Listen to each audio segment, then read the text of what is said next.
Boom, I'm hitting it. And what's up? Hello, everyone, and welcome back to Elelvating Beyond with a two-word mission statement, change lives.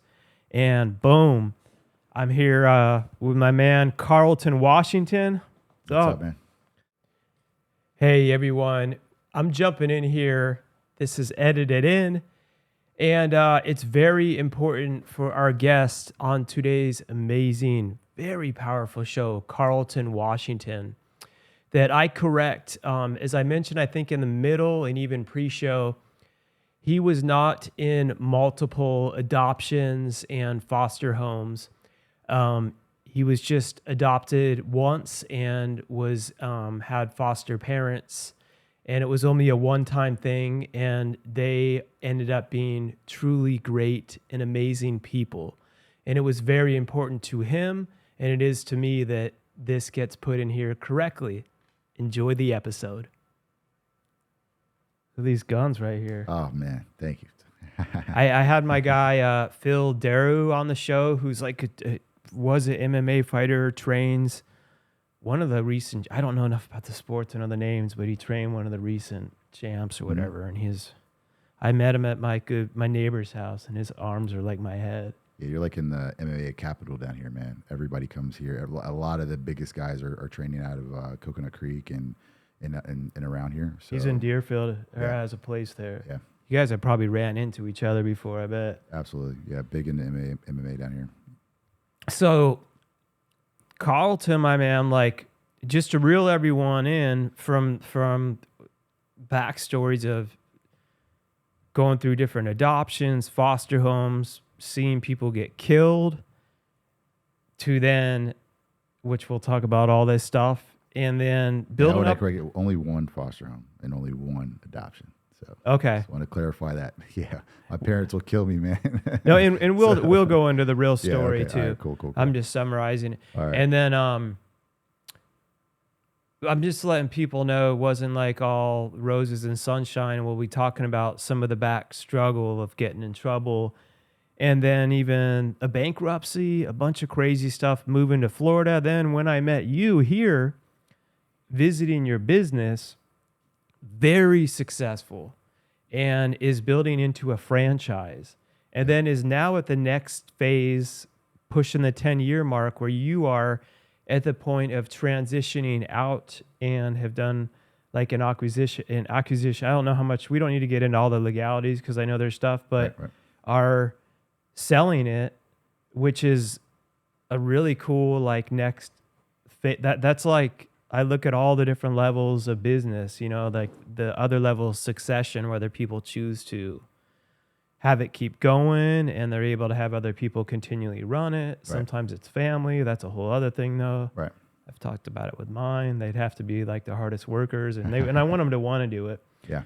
But there's levels of this stuff, and I commend that to be able to be at the level to where, because if you built something to where it's at a point where people are interested, are coming in, they're wanting to purchase it, build it to a whole other level, they see that you've built something up that's like functioning really well on a lot of levels, which isn't easy to do. Definitely not. Definitely not. So like before we get into some of the harder stuff and even Snoop Dogg and weed and all that too, just real quick, how big currently is it's Forever Young, right? Is that the name? Forever Young with the 4. Yeah, Forever Young. Forever Young, baby. I was there. I got he injected my body with some stuff. I don't know what. You got the but Forever Young IV. You got the glutathione at the end. You should have woken up feeling pretty good, hydrated, rested. Clears a lot out of your body, filters out. It was good. Kidneys, liver. So hopefully you felt good the next day. Yeah. And I'm going to talk with you after the show about the consult for some of the other stuff too. Awesome. But it's your story's cool, how you guys just started it off, even like with connecting with like E.T. and his mastermind and a lot of similar. I don't believe in coincidences like how we're both sitting here right now. Right. It's always like you do different things at different levels, and it just continues to connect you with others that are like doing different but the same. Absolutely. If that makes sense, Yeah, I was thinking about that when I was driving over here, and I was just kind of stuck in traffic, and I was thinking to myself, like, wouldn't it be cool to go back? I was thinking about the car Saturn because I saw a Saturn on the road, and obviously they don't make Saturns anymore. Yeah. And I was like, maybe that'd be a cool time to go back to, like right when they got rid of Saturns, with the information that I have in my head right now. And When was that? That was 2009 because they had to make that deal with GM to get them out of bankruptcy, or to keep them from going to bankruptcy. And I was thinking, like, I wonder if, like, I ran up to my business partner then and was like, hey man, like, we don't need to party, we don't need to go to, we don't need to do any of that. Let's just start this business right now. And then I just started going down this tunnel, like, well, I wonder if he would have listened to me. Dude, I think like that stuff a lot too. And I don't think he would have, and I don't think anybody would have, and I don't think any of this would have happened, right? Because of what you just said, it would have all been, what do they call it, like a paradox or something? Right. So, like Back to the Future. Right. And so I guess you're right as far as what we know. It probably wouldn't end up like this, and who knows what would have happened. So I'm assuming you're right as far as what I know today. I don't know. I only know what I know. I mean, definitely we can, like, that's the whole purpose why I have a show like this, is when you've got to a level where you've learned stuff, where you can teach and give some wisdom. That doesn't mean we're still not constantly learning. People can listen to this, and my hopes are it will help save them to be able to, like, level up without having to go through some crap like that we did too, know? So, like, if they listen. if they listen, I know.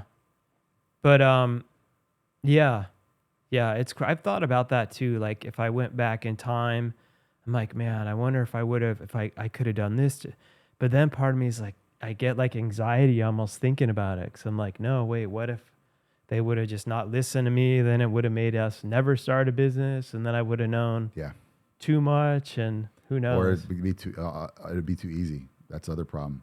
Then it would have been too easy. Then you wouldn't be who you are today. So that's the part, I guess, that really stands out, is if you don't have the adversity. I rarely find anything in common or want to hang out or associate with people who haven't had any adversity. Right, me usually too. That's a person is going to be a douchebag, right? Right. And so I guess it wouldn't work out. Yeah, I can't relate to someone that hasn't been through. And it doesn't mean I don't I wish them the best. I'm either thinking they're either hiding something, or maybe they've never had a thing, but it's just not relatable to me. I mean, like right there, that's my mug. I still have that picture of I hold up at speaking events. Even sometimes it's hard to see, it's against the wall. But I was 17, my mug shot with my eye socket fractured, my jaw broken. And yeah, there was a time where I used to not talk about it, and then I got way more comfortable realizing it's about helping other people, through it all. So, but what were we saying right before I hit the thing? It was another good, just random discussion. I'm like, oh man, that would be kind of cool to bring up on the show. I know there was Snoop recently quitting weed. Yeah, that's something I noticed yesterday. It was floating all around. And something I was curious about all my life, because I actually use Snoop as a baseline to judge. Well, I was like, hey, if this guy can smoke since I've been 13 years old, 12 years old, and he's still going, he's still performing, still successful, he's still alive, maybe it's not that bad. But I don't know Snoop, but obviously something has happened to make him say, hey, look, I got to stop. And then another rapper, Meek Mill, after that said, then I need to stop. And I bet you it's going to catch on, but a lot of people have been talking about it recently, because there's been some reports coming out. Because prior to the legalization, the whole theory was that marijuana is healthy for you because it doesn't cause any problems. But then they actually were not doing any studies. And so the studies are coming out, and they're saying it's causing heart disease, stroke, all these other things that I tend to believe, even as someone who's an advocate of legalization of marijuana and as someone who's partaking, I kind of believe that it's probably not good for you. And I used to smoke all the time, and I get the benefits of how it can help with like PTSD or relaxing, but it's like I kind of feel it's like anything, like too much of anything to where you're so dependent on it is I think where it also becomes a problem. There's times where I've gone through insomnia and I've taken different like prescribed sleeping stuff that help me sleep. Right. But then when I got too used to it, I'm like, this isn't good because now I'm just dependent on the sleeping medication for sleep. Absolutely. So it's like I had to start weaning off, or every once in a while, if I travel, I'm in a different time zone or something, I'll have it for like jet lag. But that's different than, and it's so easy. Like with smoking, you can just get used to like every night, and you're an adult. Like that's not, oh, that's what else we were talking about. For teenagers, I think it's trickier because there hasn't been any studies on this, and that's when I was smoking a lot. Like your brain's still developing. Yeah, I think there are studies coming out now. There's a brain doctor that I follow, and he talks about this all the time, about the harms. And now I look back, I look at a lot of people in our generation, and we were all smoking in high school. Thinking it was cool, listening to the Chronic, Dr. Dre, and what we're seeing now is our generation's the one that came out saying that we have anxiety. Our generation's the one coming out saying that they're depressed and all these things. And what was our generation doing? En masse, a lot of that. And so who's to say that that's not the cause for a lot of what you're seeing? You know, because we are altering our brain, and they do say that you're much more prone to anxiety and depression and other schizophrenia. Yeah, it can make that. I learned. I went to school for after jail, and then reading my first book at age 18. It finally got me to be like, man, I can do something and go to school, which I don't think everyone has to anyway. But Right. I went to school for psychology, and a lot of it was focused on brain physiology, and I was so interested in that. And it started talking about, it was starting to research even in some not direct correlations, but some things like with that where you could kind of start to notice like, yeah, Absolutely. because the brain, it's like, it's another part of our body. So it's like it can get sick, it can get off. You have different like synapses firing. So if you're using something that's helping calm you or whatever, then it's probably like holding back your body from forming what naturally calms you. Right. And then when you're not doing or whatever, then maybe it's releasing at the wrong times this like additional amount. I didn't do a study on it, but I'm just thinking like a certain amount of adrenaline or something that's starting to make you, because I went through having horrible anxiety and panic attacks and all that too, like really bad. Yeah. And I smoked weed all the time. Right. It's a And loop. drank and everything. Yeah. I think you get caught up in a loop. And Yeah. I think a lot of people are caught up in a loop. And just like anything else, anything in terms of being successful, anything that requires perseverance, I think we were just talking about adversity a moment ago. If you do not have any adversity, then you don't have what it takes to have a fight. Right. And the fight is to come off of substances, whatever they are. And if you don't have that in you, then you just can't, and you just stay a victim forever. And I think a lot of people are caught in that loop. They don't have what it takes to put it down. And even myself, I'm here talking about that now. It's really hard to get rid of my bad habits, you know? I mean, Right. yeah, Because you're successful, even this, and I do this all the time, just because you've reached a level of success, everyone's battling different things. Yeah. And I say it all the time, even at speaking, like I still battle with anxiety and stuff. I've just learned to get better at, I don't let it stop me. right. I've learned like it won't kill me. I'm going to take action through it. Yeah. And I'll just open up. I've been on a stage and been like, hold on, I need to take my pulse. And people like just laugh. And then it makes me laugh. And I'm like, I'm actually dead serious. But Right, now that right. I don't care, like I do and I don't. But it's about being an entrepreneur too, I think is something, an interesting study I would really like to do, because we're in our heads a lot because we create things, we build things, but also like too much of that leads to overthinking, and it could lead to worry. But then on the good side of that, you're able to go in there and create and build things. So it's almost like, in some ways, like the way we're wired with it is kind of, if we totally lost it, I think we'd lose some of our creativity. Does that make sense? No, absolutely. Absolutely. It actually is a huge driver of success for me because I'm anxious about what happens if I'm not successful. Right. So that's my biggest fear. And even right now, after having completed a transaction and having stable finances, I still wake up every day like I'm going broke. Yeah. And I'm so afraid to be out on the street. Yeah. And I thought that was going to go away, and it hasn't. So that actually, my anxiety drives my pursuit of success, and it's actually my superpower because I don't sleep at night thinking things are going to be okay, and my competition does. So if you think everything's going to be okay, and I'm always planning for the end of the world. Yeah.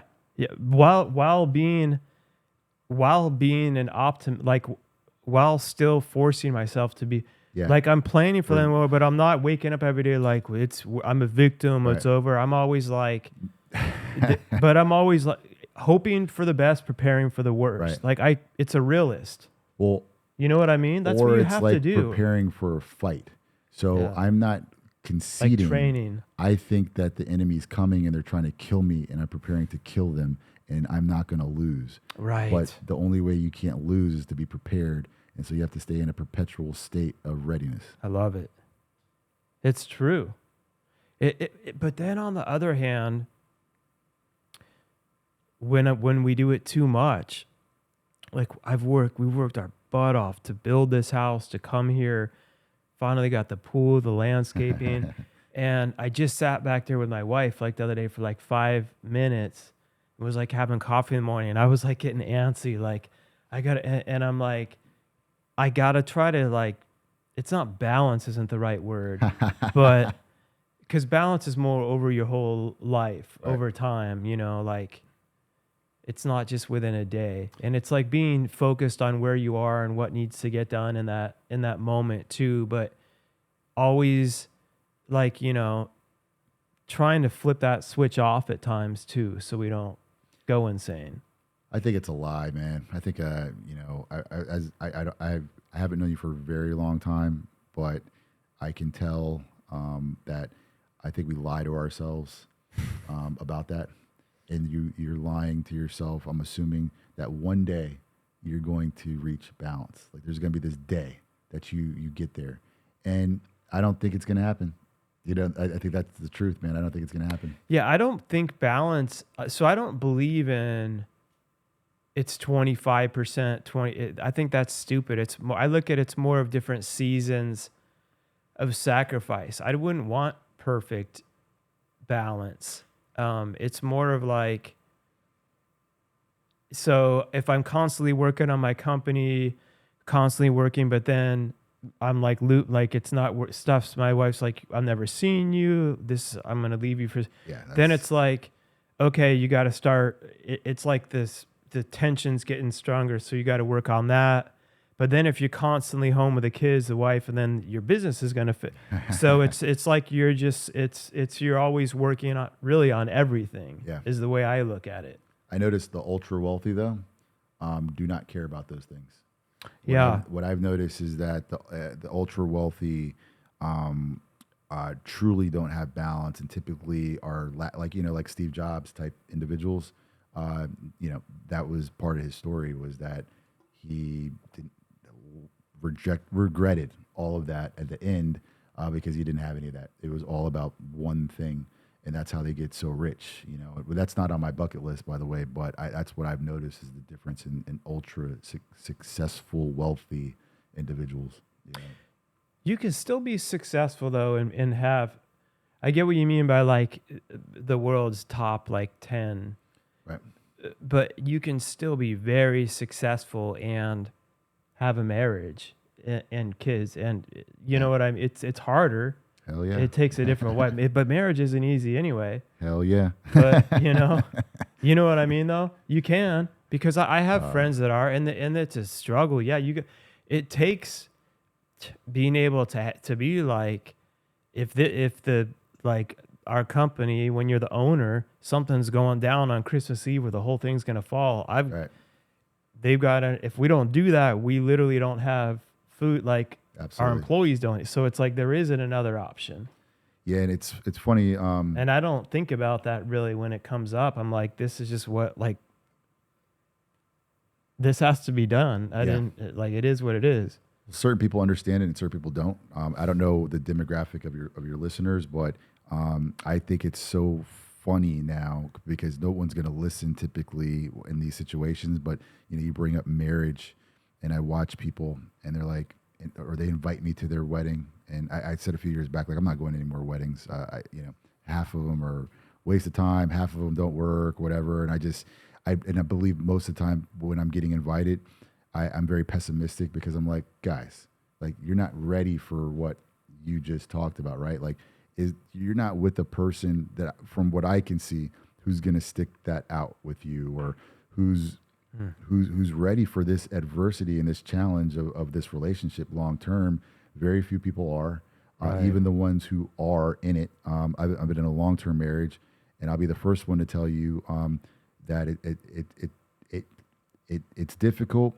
But I don't think people are willing to acknowledge how difficult it is. They're not willing to acknowledge how much work it takes and endurance it takes. And it kind of shows up like other areas of your life, whether your work life, your fitness life, your spiritual life. All these things take work, and I see so many people going into the industry of marriage. It's the dress, the ring, the honeymoon, the house, the 2 puppies, then the baby. Right. And it's like they're blinded by that and going down a road into something that they don't understand. And it takes work, man. Yeah. But people won't listen. I didn't listen. I didn't either. Yeah. Well, no one. It's hard because you don't know till you like experience it. Really, I guess I could have listened more. I rushed in. It was weird because I never thought I was gonna get married yet, and then it just like happened pretty fast. Right. You've been married for like 8 years. Me? 10 years. It's been 17. 17. Oh my God. Okay. Never. Yeah. Sorry, But I mean, dude, I've opened up but it's been, there was earlier on in our marriage, we were separated. I started the company in 2007, right before, and we'll talk with your story. I think that was right before you went through your bankruptcy because the recession hit. Right. We just got married. We had our 2 daughters that are upstairs back to back. They were a year apart. Wow. Like literally a year. And good Lord, my wife was working the overnight shift with in a group home. And then I was starting Dream Shine. My office was in a barn. I was like, I'd go, I'd work, I'd do all that. I'd come home. She'd be like, okay, here's the babies. I got to go do that. And so, dude, so it was 2 years of no sleep because the second Nevaeh started sleeping, our other daughter was born. Both their birthdays are in January. And it was rough. But then other stuff was going on, and it got to where some stuff happened, and there was just constant fighting. And I remember one day I'm like, no, I can't. This isn't good. This is way too toxic. The kids are seeing we're fighting. There's holes. I'm like, so we got separated. I got an apartment down the road. I thought we were done. And then she ended up talking, just felt so lost and talked. She's actually Muslim. I'm Christian. And ended up going to a church and talked to a past, he happened to be the mayor. It was like on a random Wednesday. Right. And she's like, I don't know what to do. And then we started doing that. And I remember I was like, man, I don't want it, because I was like already in my head, this is ending.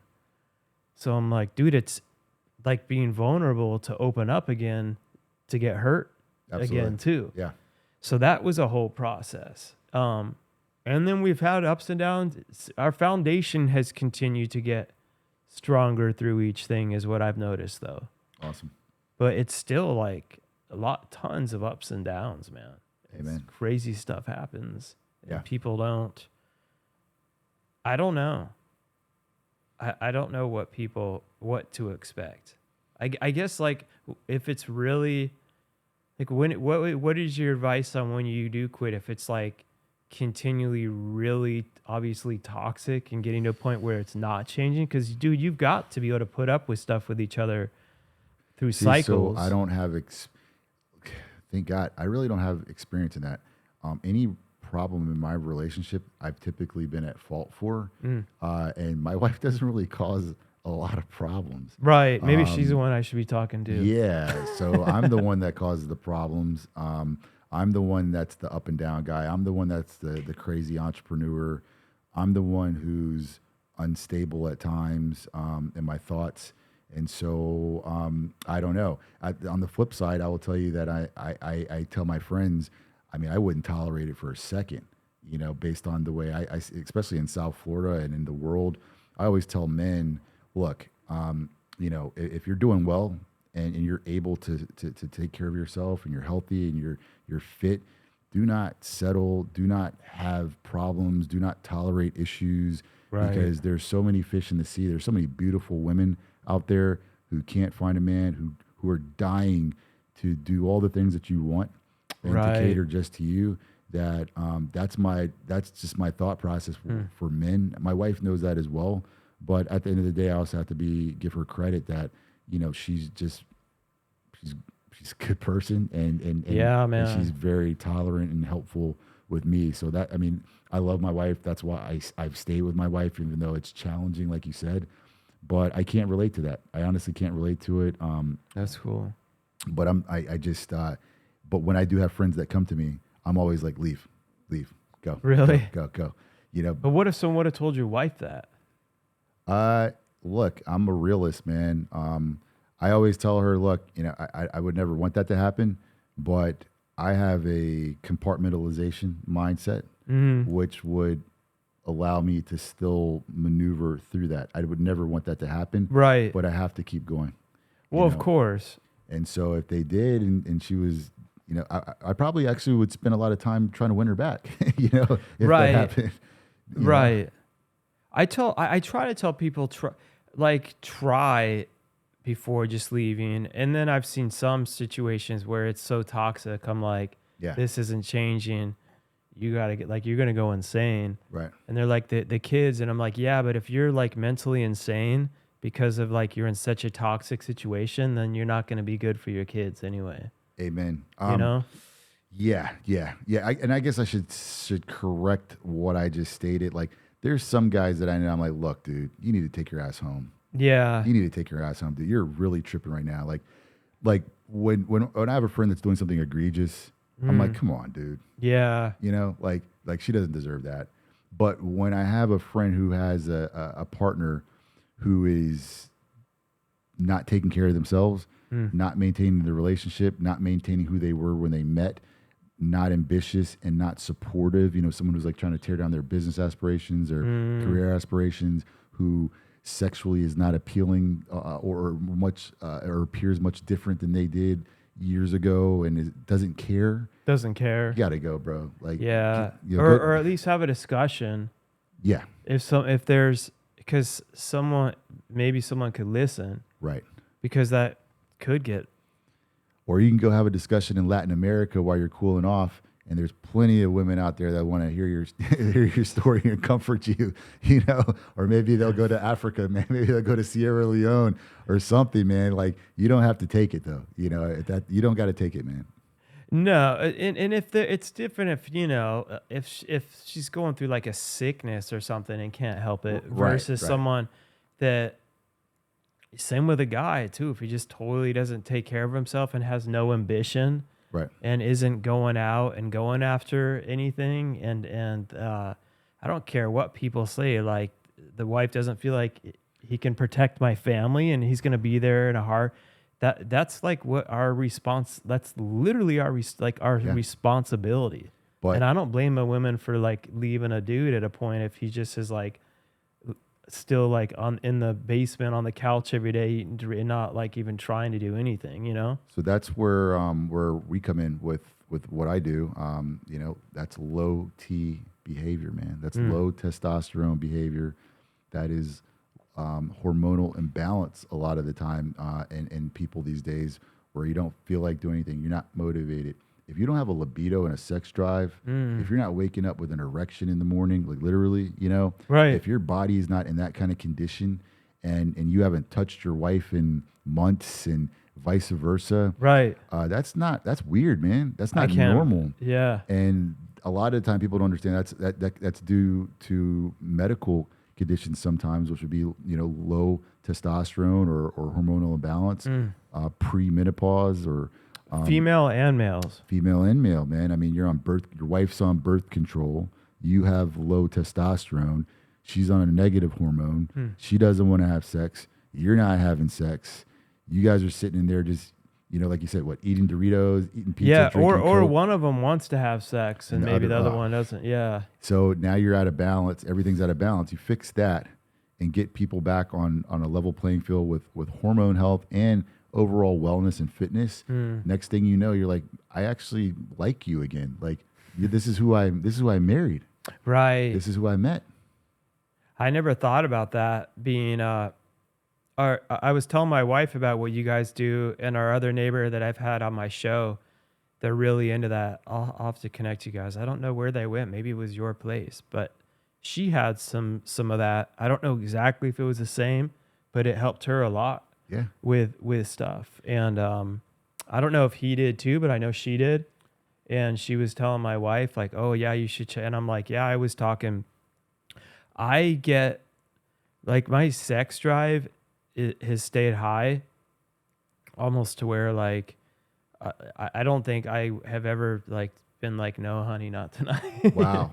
Better than But there's times definitely where I'm not gonna act like I'm perfect. I mean, guys, stuff can get in your head, especially with anxiety. I remember going through times too where even like losing erections during sex and wanting to and going through all that too. Right. But some of that was a lot in my mind as well.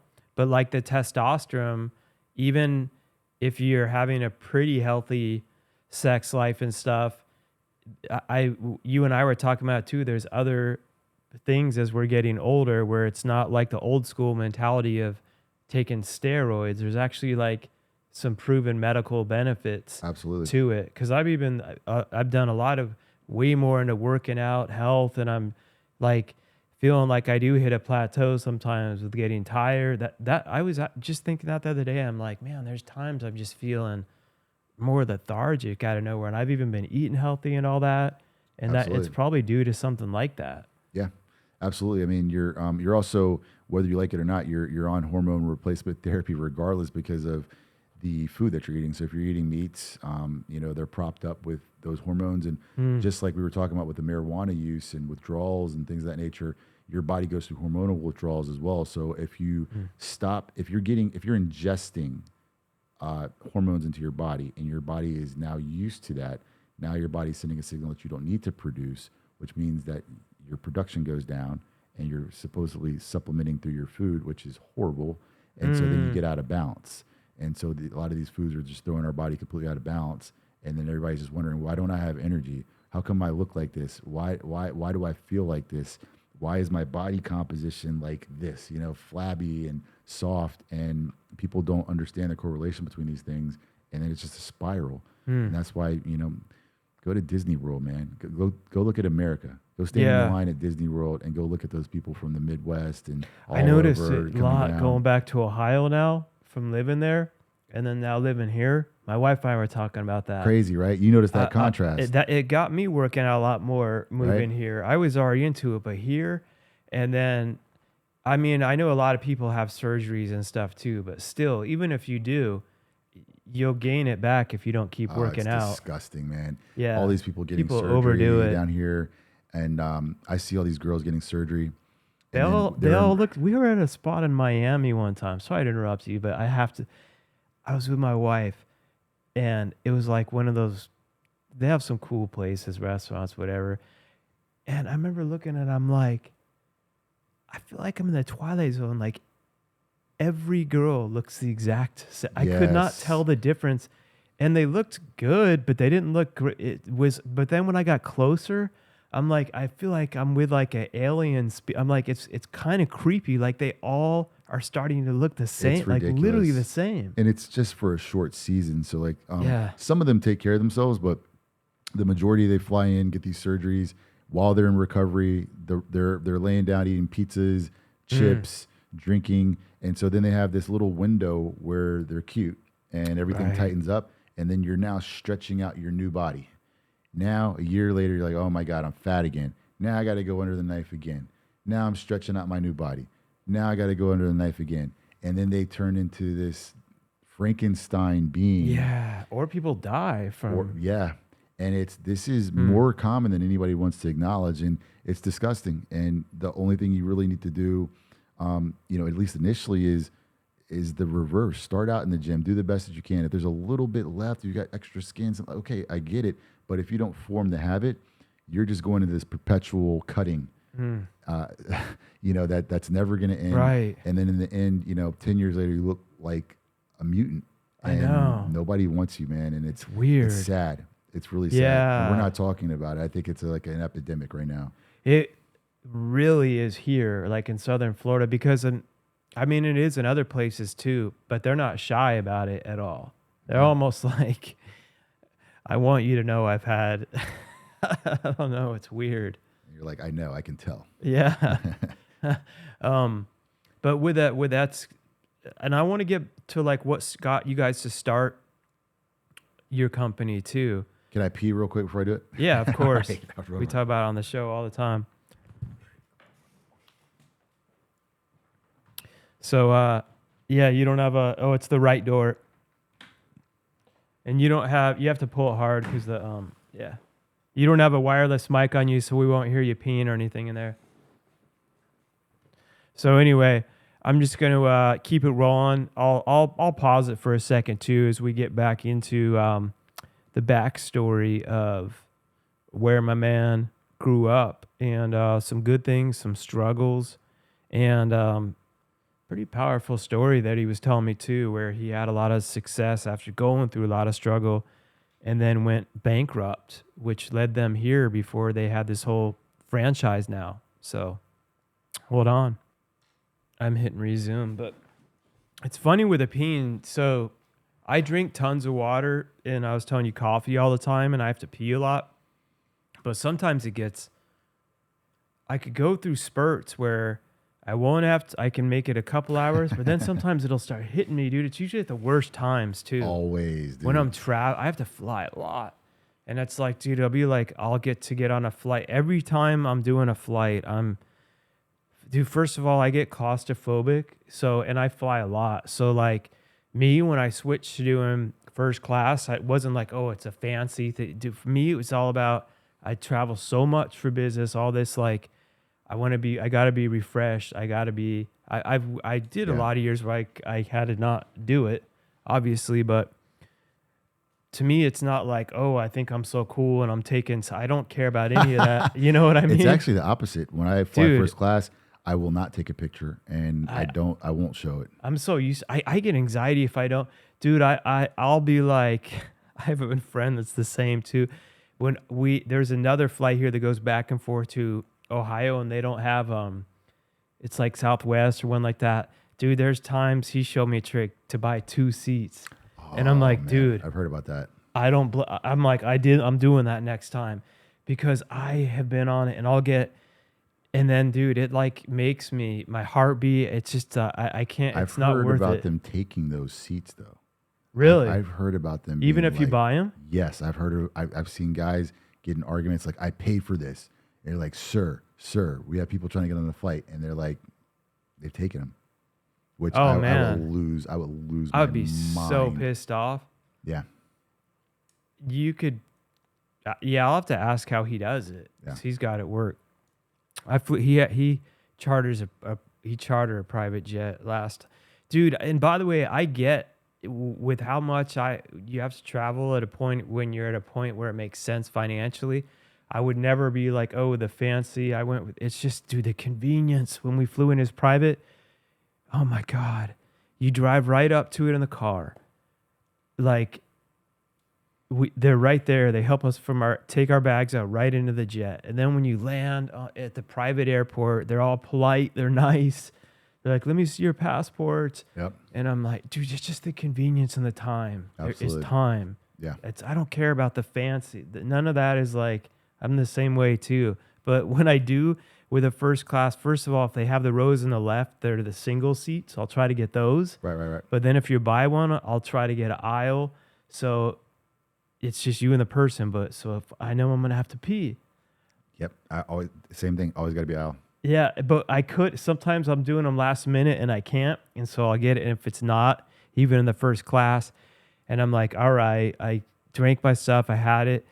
I don't know if it's the second I got on, I sit next to the dude and I'm like, oh my God, I got to piss already. And I'm like sitting there. I'm trying to hold. We're taking off.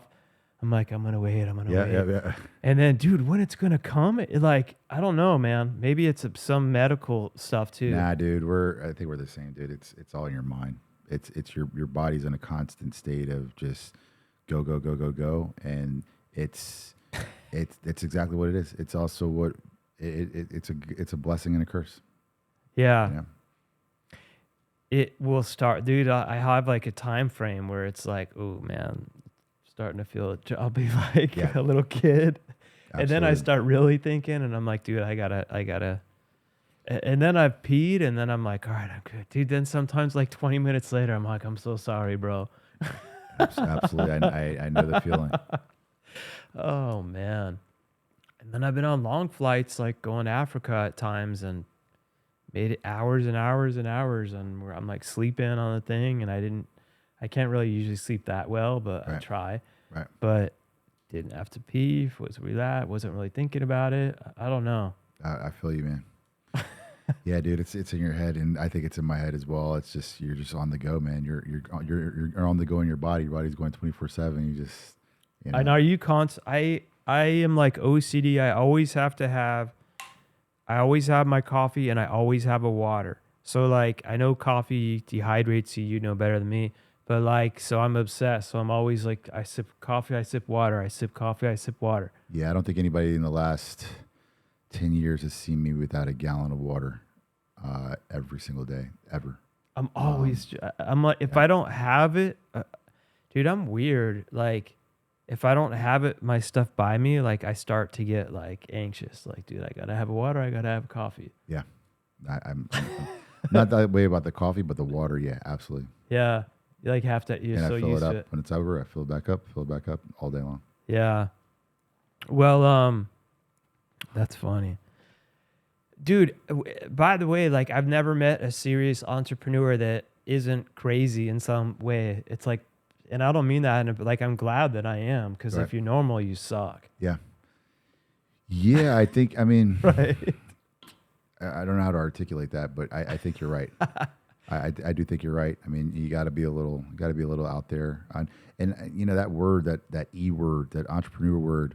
I know, dude. And we got to find another word. I used to never, dude, I've had a company for 17 years.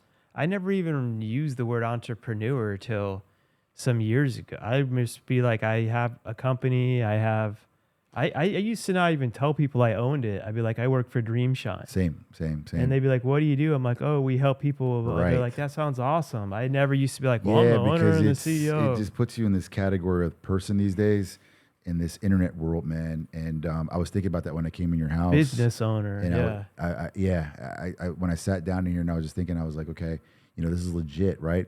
But do you know how many times in this internet space, right, where there's it's nothing but smoke and mirrors behind that. God. And the truth of the matter is, not always. I mean, you got some legit guys out here with some good shows and whatnot, but a lot of these guys that are putting out content are telling you things that are theory. There's nothing behind them. If you looked at where they're coming from, and it's not even about starting with in a meager manner. It's about fronting. It's a They're straight giving facade. bad advice. Yeah. Yeah, and it's BS, especially the younger ones. They're telling these guys, you know, the people make fun of it now, the memes. All you got to do is go and get a credit line and then get another credit line and then get 100 LLCs and then you flip the LLCs and then you know, like all this bogus BS talk that they learn from someone. And then they're doing seminars off this stuff and they're selling. Because people want it quick. Yeah. And so it's that E word though, but they're all calling themselves the E word. And so now I'm just. Dude, I think that's going to be the title of this episode, the E word. Yeah. So now it's like I don't That should be really your like book. using that word because it puts me in a category with these people. I'd rather use the word you just said. I'm a Business. businessman. I'm a I old build things. school businessman. Yeah. 1950s, 1980s Wall Street guy, businessman. You know, like Businessman, grit and we have grime. We a get in the CPA, we trenches. have a bookkeeper, we have a controller, we got a CEO. You have You know, to. like a businessman. We actually have a team. Yeah. Yeah, We have payroll. We yeah. have a K1s. Yeah, dude. It's like, wh- you're so right though. I have seen in this space, and by the way, that's why like I could show you. I have hundreds of people, at least like each week or month writing to one, and a lot of them are probably amazing. But if I don't really know them through someone enough or haven't researched, I'm not interested because I've seen too much crap too many times. Yeah. And I don't care if you have 20 million followers, fantastic. What do you actually do? You know, Right. and that's like when you and I connected, and then I'm like, oh, you're here. And then I knew you knew my man E, and and then I text. I've had other people tell me, I know him, I've done a thing, and I've asked him. He's like, I don't have a clue who that person is. Right. And I don't automatically dismiss that, Right. because obviously he knows tons of people or whatever. Right. But you're like, no, dude, we spent time. And he was like, yeah, I know him. I'm like, okay, cool. And then I went and saw your business because you're like, I'm right here. Right. And I didn't think you were making anything up, but like I can sit here on the show and know. I saw your company, I saw your staff, I saw one of your business, and from building my own thing up. Well, in South Florida, you better do your due diligence. I've learned that, and I don't take offense to it at all because down here you got to, man, and Anywhere but here, yeah, it's man. even worse. I think, man, I've been in a lot of urban environments, a lot of cities. Everybody has their scammers or whatnot. We're the king down here, though. This is dude. ground Florida zero, bro. attracts. I don't know if it's the zero thinking without the state taxes, the homestead, the protections from that. We have like a lot of like organized crime, people like that, because you can't take your property. So a lot of people bury money down here. You have a lot of money coming from overseas, from a lot of Right. even wanna I mean, like name the drug places, but cartel started here. Yeah. And so all of that congregates here. And then I was talking to an officer one day who reminded me of something. He was like, think about this. Go back to the time when Scarface was made. So think about that time. Right. So you have a community in South Florida let's go back before that. Dude, didn't cocaine like build Miami up? Yeah, so Al Capone like had a home down here and used to reside here. And so you have a culture that's built on crime, organized crime, drugs.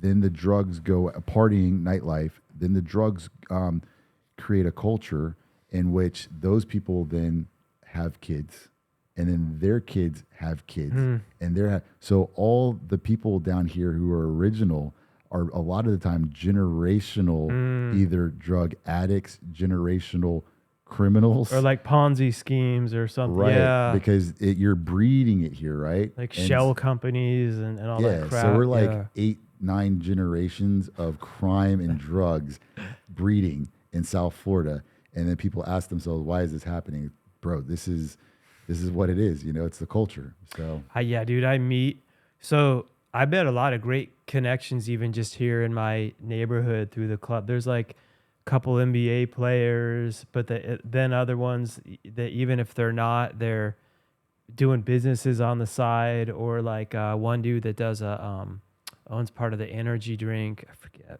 Almost Celsius. No, he might live here. No, it's with one of the Logan or Jake Paul. Prime. Yeah. He's like a silent shareholder in it. Like Right. he's not the face of social media. Obviously, it makes sense that they are. But what's his name comes here all the time. Is Logan, whatever my son knows because they got excited. They went and did a picture with him. Oh, nice. The dude's cool. He gave my son like a bunch of Prime. Very cool. But they live. That's like when I have people on my show. I'm like, people could have a Ponzi scheme or something and live here in the short term. You haven't You haven't been here long enough. Yeah, that's probably true. Look up your neighborhood, Seven Bridges here. It's one of the most infamous neighborhoods. Someone here. told me that. Yeah, dude. Like, do you know? They say, Dude, like I a third of the attract homes. like-minded people, so it's like the ones I've connected with are, like I went and visited what their, Right. I've seen their real operations, and Good. and they're like 20, 30 year overnight success. They're like you and I. Right. You know what I mean? I believe a third or a crazy number of the homes over there are owned by the federal government. They've been confiscated. Are you serious? Yeah, look this up when we're done. Yeah. No way. It's like one of the most infamous neighborhoods here in the area in South Florida. Yeah. When we had this place built, we had to put money down like 3.5 years ago because they were going so fast. Yeah. It's crazy. Strange. But what's cool, what I liked about where we are here is a lot of families, kids, and stuff like that. Right. So there's always crazy, weird people too, no matter where you go. Yeah. But yeah, there's a higher amount here. That's for sure. But I talked to my wife about that. I'm like, you're always going to find that everywhere, and then you're going to choose the few that you connect with. Right. Like-minded people, and weed out the other ones, just like anything, you know? Yeah.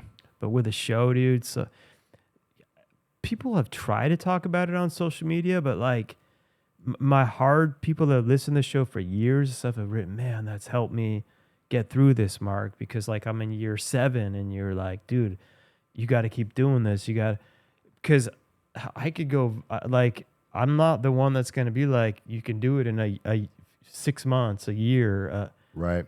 Because I couldn't. I hate hearing that, but it's fake. the truth. And throughout my little journey, people had a consistent theme, and they were like, it's going to take you 10 years. You'll hear it a lot. It's going to take you 10 years, 10 years, 10 years. And I was like, screw that. We're special. I'm not hearing that, dude. We're going to do it in 6, 5. And every year didn't work. I'm talking about in terms of really like monetizing what we're doing. Right. And I'm here in year 10, and I'm like, shit, man, they're not lying. But hey, you know, it's like what we're talking about. But look how much you've done in 10 years too. Yeah, but you don't want it to be 10 years. You know, you don't want to acknowledge that at least. Yeah. You're just like, damn, dude, no, it's got to be different. I've got to be special. I wasn't even on. See, mine going into my thing was like, I'm starting something. And I was just like, each year I'm just building. So I wasn't even looking at I constantly had an ongoing vision, but I wasn't like, oh, dude, we got to be here by 5, 10. I was just like, we're better than we were last year. We're constantly building. We're building. Right. We're building. And I just was not even in all that, you know? Right. Then there was tons to learn, obviously. And I'm going to talk about leadership culture, but can I just bring everyone back to some of the stuff you went through in your earlier years that you might want to share before all the success and stuff that you have now, which obviously isn't easy, but it's great, dude, for people to know that you overcame so much and were able to build all this. Yeah, I mean, you let me know where you want me to be. And I do want to correct again, though, because I don't want to disappoint my parents. And I always like to have my mom listen to podcasts. Yeah. You know, in regards to foster care, that was one foster home. Okay. And one adoption with my parents who I think did a really good job of raising me to this day. Okay. But yeah, I mean, we could talk about you never gave me the perception that I may have had that wrong, that you had any particular like horrible adoption or foster. It was more of like you just were feeling your own type of loss and getting into a bunch of nonsense and drugs and fighting. Yeah. That was kind of like what I was thinking of. It doesn't mean that, I mean, you could have, you know, some of the foster parents and stuff, like, dude, some of those people are doing God's work, man. Oh, no, I believe absolutely. that. Absolutely. And probably more of them that are doing good than bad. I agree. You know? Yeah. So, but yeah, you know, I really want to be careful as we do shows and put ourselves out there, because I don't, my biggest thing is to not be an imposter, and That's I got to cool. keep my reputation intact. So I have to be able to be able to verify, document, and prove every single thing that I say to every single person. Good. Because that's my superpower.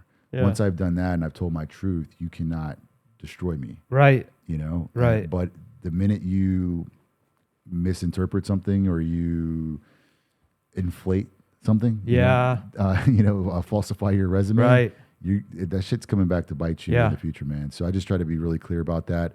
But yeah, I mean, that is where my life started. And, it came full circle for me. I was able to meet my mother, my biological mother. And I was able to meet my biological father at 10 years apart. One at 30, I want to say one at 32 years old, and then another time at 38 years old. And two totally different types of situations. One was horrible, one was great, in terms of the meeting. But I do think that situation really defined me a lot because, like you said, as an entrepreneur, I think, I just used the E word. Oh my God, dude, don't worry about it. Don't overthink what you're saying. We're just so used to hearing it. It's just like it is as a business owner, right. Well, to strive for certain things, I guess that seem to be out of reach. You got to be a little crazy, right? You either got to lie to yourself, or whatever to imagine these type of things. And so I never really felt like I belonged anywhere because I think of, there's like a detachment just in terms of maybe biologically, people have different traits. Maybe they, look a little different. And so when you're seeking that out or you're missing that, I think a lot of time that's the beginning of you kind of like being in your own world a little bit, and then being raised as an only child, no siblings, and wanting that and seeing other people like I tell people all the time when they mistreat or don't have a relationship with their siblings, I'm like, that's just crazy to me. Like how could you not be cool with your brother or your sister? Like you have a kid over here like myself who just looked at you or anybody with a brother and sister like, wow, I wish I had a brother and sister. Like that would be the coolest thing in the world to have a brother, like, and I don't know if I can explain that to people who haven't been in that situation, but that's kind of how I grew up, and so I spent a lot of time on my own, playing on my own, in my own head, imagining, things, make believe or whatnot. Right. And I think that's where life began for me. And one funny thing I do tell people is, the one thing I did know is that, I wanted to be successful. And my parents told me that classic American thing, which is like, you're special. They were like, you're special, you're smart, That's you cool. can be somebody. I think that, and they're not liars.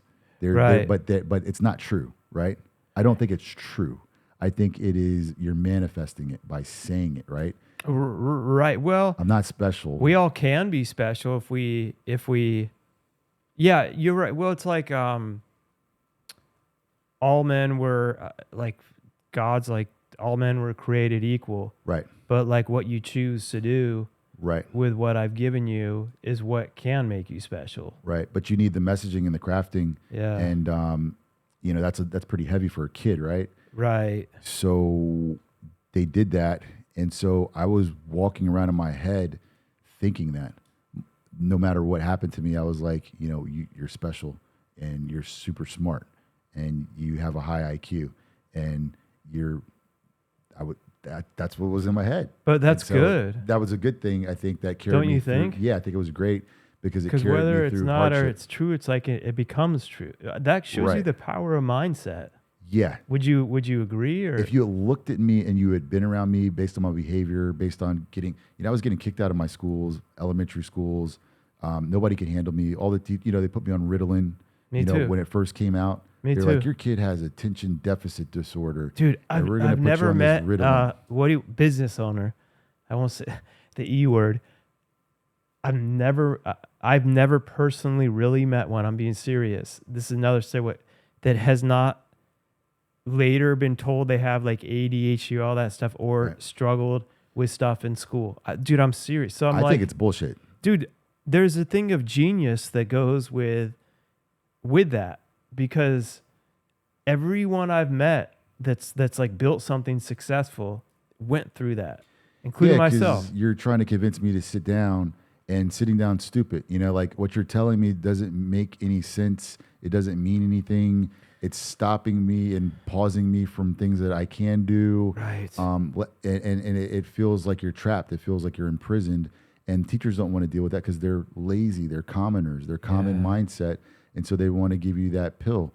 And so they would, you have to go to the office, take your Ritalin, and then have a headache. I remember that. Because Ritalin causes a headache, and then you're having all these side effects, and you don't eat.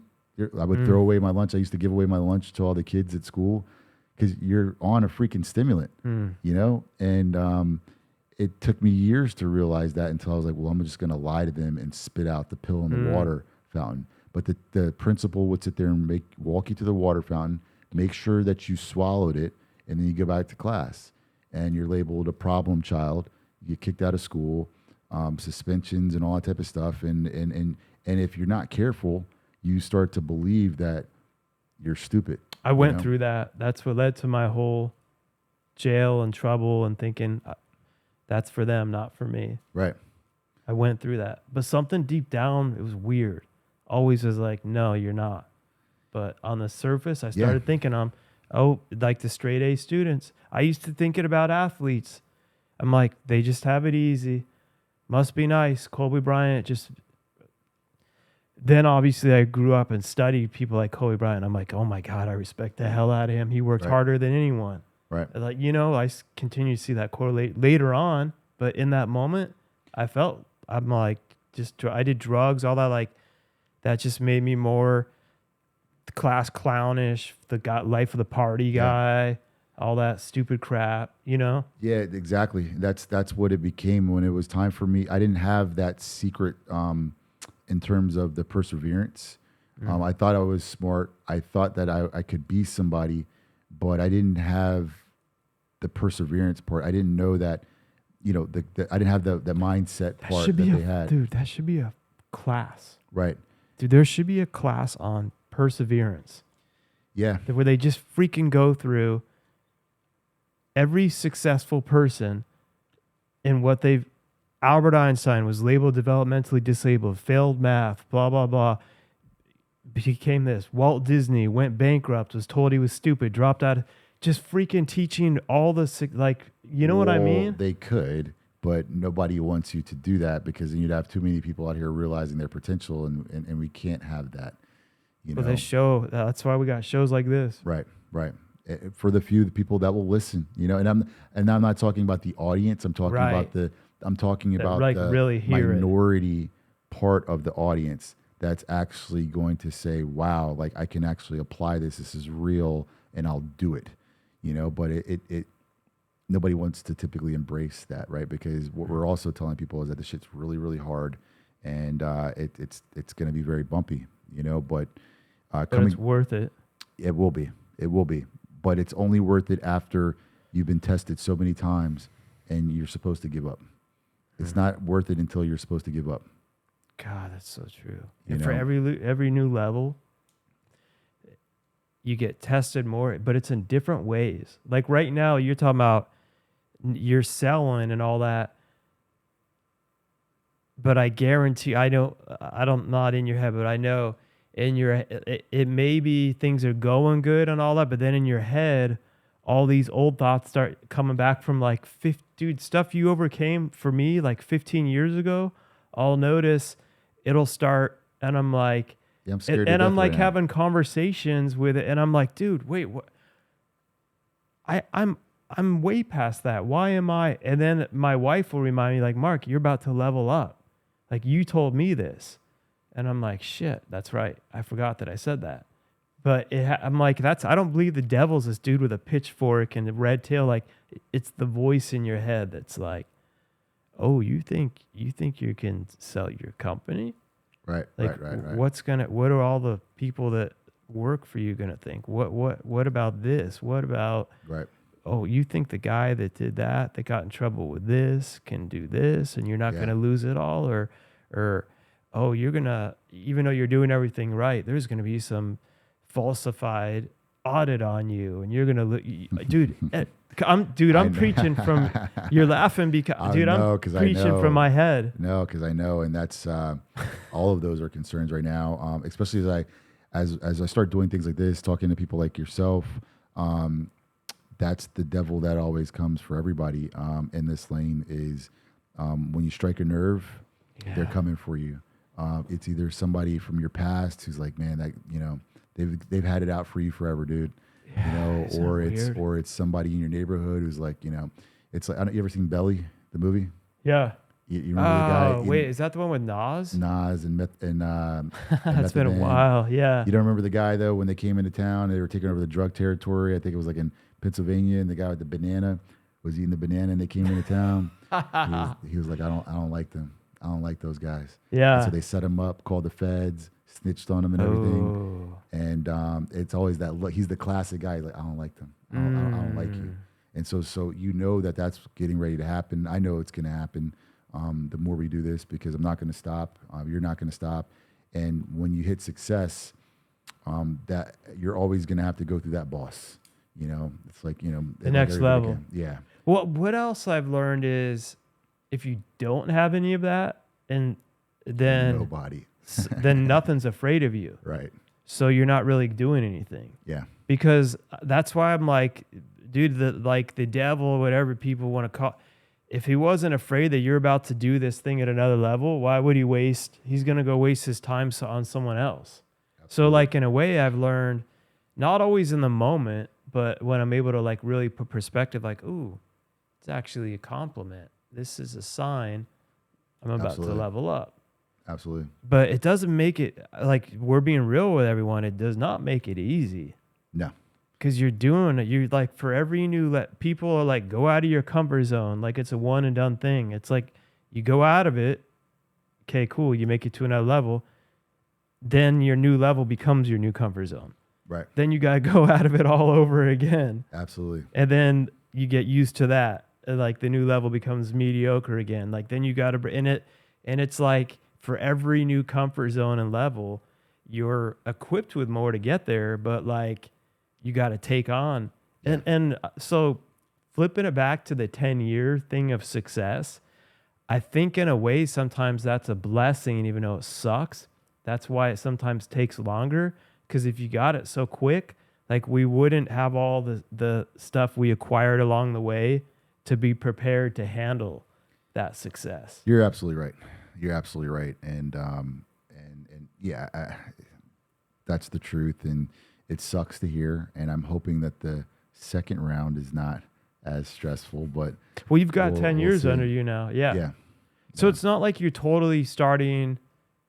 Yeah, you're doing a new thing and a new level, a new battle, but you're coming equipped with all the knowledge. Hopefully, yeah. The knowledge is there, and then, financially is always my trigger. I'm always worried about the finances. Well, dude, you went bankrupt, so you've got to have some. So yeah, let me bring people to that. So you went from like getting in school, some trouble and stuff, like fighting and things like that, getting kicked out. Yeah. Or I don't know, but like. And I just went through a period where I just wasn't present. I mean, I was a stoner. Right. And I went through that too. I wasn't present at all. I just literally had a part of my life that just was sedated, for a while, and it took me a while to come out of that. But that was when I was younger, and if you want to fast forward to well, even to like where you got, because then you got successful before you went bankrupt. Yeah. Like what snapped you out of the whole stoner going through that? Was there like a thing that happened? Like, dude, this just I wanted sucks? to be somebody. So like because my down, parents told me I was supposed to be somebody. So I knew I wanted to be something. I didn't know what I wanted to.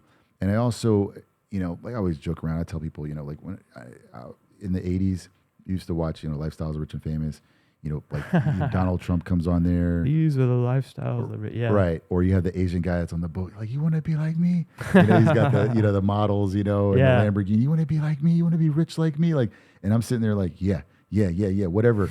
You don't know what you want to do to get there. Right. But I'm like, I got to have a Lamborghini. All I know is I got to get a Lamborghini, and I don't know how. And I've heard like Andy Frisella and people will talk about that as well. I think it's a very common thing amongst guys our age. We were chasing a car a lot of the time, just a car. That's it. We didn't know how we were going to get that car, but we had to get that car. And so that's a simple way of putting it. It's going to sound stupid to people who don't understand. No, I don't think. I think it perfectly sums it up. It's like that. And so I knew I wanted to be somebody. And my dad always went into the office, and my dad always had a nice big office. He had a briefcase and a suit. So I just thought that like, whatever I got to do to get in that briefcase, in that suit, in that office, and then I'm going to make it. I'm going to be rich, And so I just wanted to work. And so when I started working, I think that kind of snapped me out of it, got me out. Couldn't be high when you're working. And I was like, well, if I can control, this is something I can control. So you would start working like in the bank or? Well, in high school, I mean, the first job I had, I was a janitor for a health food store. Okay. I used to work at my first job was Taco Bell. Well, that was my second one. So That's awesome. then I went to Taco Bell. I didn't know about systems. So basically when all my buddies would come in, I would ring them up and give them away all the food for free. And so I did that for about 2 months. And then one day I came in and my name was off the schedule and they were like, yeah, we're not going to need you anymore. And so I had a lot of different jobs, learned a lot of different lessons. And, I knew that I wanted to work and I knew work was something I could control. And so I've always been a worker. And then I was like, well, dude, that's just like me. Yeah, it was like I had to work. Yeah. Even though we were like stoners and doing dumb stuff, but like I was going to go to work and I showed up on time. Me too. That was weird. Like that was the one thing that I had in me was like, well, I knew one day I had to get rich and I knew that it wasn't going to happen just sitting on the sidelines. So I thought that just working odd jobs like for long periods of time was going to get you rich or whatever. Right. And so that was my mentality. And I guess, when I got out of school, I learned the hard way that school does not equal job. In 2003, that was a horrible time. So come out and I didn't know what to do. And I went and started like selling fundraisers to elementary school kids. Where'd you go to school? Howard University. Like, what'd you go for? I went for business. Nice. Yeah. But I stayed there for 6 years and I had to creatively get out. Yeah. And when I got out, I life was brutal. And, my parents weren't rich or anything like that. And so I was like, you go to work. I lived in Southeast Washington, D.C., on Martin Luther King and Bowen Road. Anybody who knows where that is knows what time it is. And that's what I was doing, man. I was working out of there. I rented a room from a girl, and I slept on my mattress on the floor. Yeah. And I got to the point where I got frustrated with that, and I wasn't making any traction. D.C. was on the rise with what was happening in the economy. And so it priced me out, and I threw away all my belongings, shoved my computer and my clothes in the back of my car, and I moved to Atlanta where my parents were, and I started selling cars. And okay, so your parents that raised you, so you were raised in... I was raised in the Atlanta. Washington, D.C. area until I was 9 years old. Okay. And I moved to Mississippi for 3 years, Starkville, Mississippi, extremely small town. Okay. And then I moved to Fort Lauderdale, where Plantation specifically, where I went to later term middle school and high school. Wow. And left and went back to D.C. So I never lived in Atlanta went before. to Atlanta. Atlanta was like looked at as like the promised land. Okay. At the time, Atlanta was like booming. Yeah. And so everybody was like, well, everybody in Atlanta is doing well. Yeah. Just go to Atlanta. Yeah. And so I did that, and I went into the newspaper, and it was like, we'll pay you a $3,000 signing bonus if you come sell cars at Nissan. Remember looking jobs up in the newspaper? Yeah, dude. you had to go in and circle them. Yeah. No, I want anyone listening. Remember, if you please write us if you have. Yeah, I remember circling them. Yeah. Yeah. And I showed up, and they're like, yeah, we'll give you the $3,000 if you make the first, I think it was like the first 45 days. And I was like, when can I start? They're like, tomorrow. What was it? What was it again? Selling cars at Nissan. Selling cars. Oh, wow. Yeah. So then you got into sales. Yeah. So were you good at it? I was great at it. I was great. I was like, what do I do? They were like, just run up to people and see what they want to look at. Ask what they want the keys. I was like, okay. So I just started, I literally would run to the customer. So I would run. That was my thing. That's awesome. So I didn't know what I was doing. And all the other salesmen were like kind of hating, the traditional car salesmen, they smoke cigarettes. And, I would just run up to you, try to beat everybody and say, hey, how you doing? My name's Carlton. What can I help you with? And then I would go get the keys. And the next thing I'm just selling cars. I didn't know what the hell I was doing. But you have to work 6 to 7 days a week in the car business. And that started to not be the move. So then before the Bankrupt, then did you start working in the financials? Yeah. So I got recruited to Wells Fargo Financial. Before the recession? Yeah. obviously. Yeah, Wells Fargo Financial wanted young college grads like myself to sell, and we were. And now you had sales experience. Yeah. Okay, now I'm starting to connect the dots. So it was 100 calls a day, boiler room, selling mortgages at like 4 or 5 points. Was that the adjustable ones? Yeah, dude. Dude, these were like 9-10% mortgages when you could have gotten like a 3% mortgage. Calling. Hey, you want to consolidate your debt? Boom, we can refinance your house, give you some cash out. That company literally murdered the housing market on the south side of Atlanta single-handedly. Dude, you used to be able to get approved where you didn't even have to have a job. You could just get a letter saying, I'm applying at this place and it pays this much. This is my assumed salary. Yes. To where then they went on the other side where they made it like you got to give blood and everything else to get a freaking loan. Yeah, this was different. All we needed was like 2 pay stubs, and we consolidated your debt and into like a 9% mortgage on your house, and we charged you like 5+ points on it. But then was it adjustable where it could go up too? Yes, and no Dude. escrow. So no taxes, no insurance. You pay that on your own. Oh God, that wasn't withheld. So you get, dude, you still have to know your stuff. Because like even here with it, I don't even want to tell you what my property taxes are. I just got, but I mix it all with the business and figure out where it can help offset anyway, it's still, I don't like it. But even with that, they were like, do you want me to add that into the thing? I'm like yes. Dude, it's always a trap add if it. you don't. I'm like, I know myself. I'm like, I like to have everything prepared as much as I possibly can. So I'm not hit by a surprise of, oh, now you owe. Because there's some guy waiting on the other side of that, waiting for your tax lien. Yep. They're waiting for you to forget that payment. Oh, I didn't think about that. Yeah. So that's the whole game, man. So you forget that payment, bro. Is that why the Fed owns all those houses? Not only that, but just the people go into the city records and wait for you to not pay, and as soon as they do, they'll buy your debt, and then the longer you forget about it, then they can foreclose on you, and then like when you have a lien or so. Yep. I've never had that. And if you're doing bad and you're in a 9% mortgage, and you forgot to pay 3 years and check your mail, or didn't even know, you just lost your house. Wow. So it's I didn't even hear about that part of it. Oh man, it was crazy. They don't want you to hear about that. So I just remember the adjustable when you were doing it. This is subprime. I was working like subprime.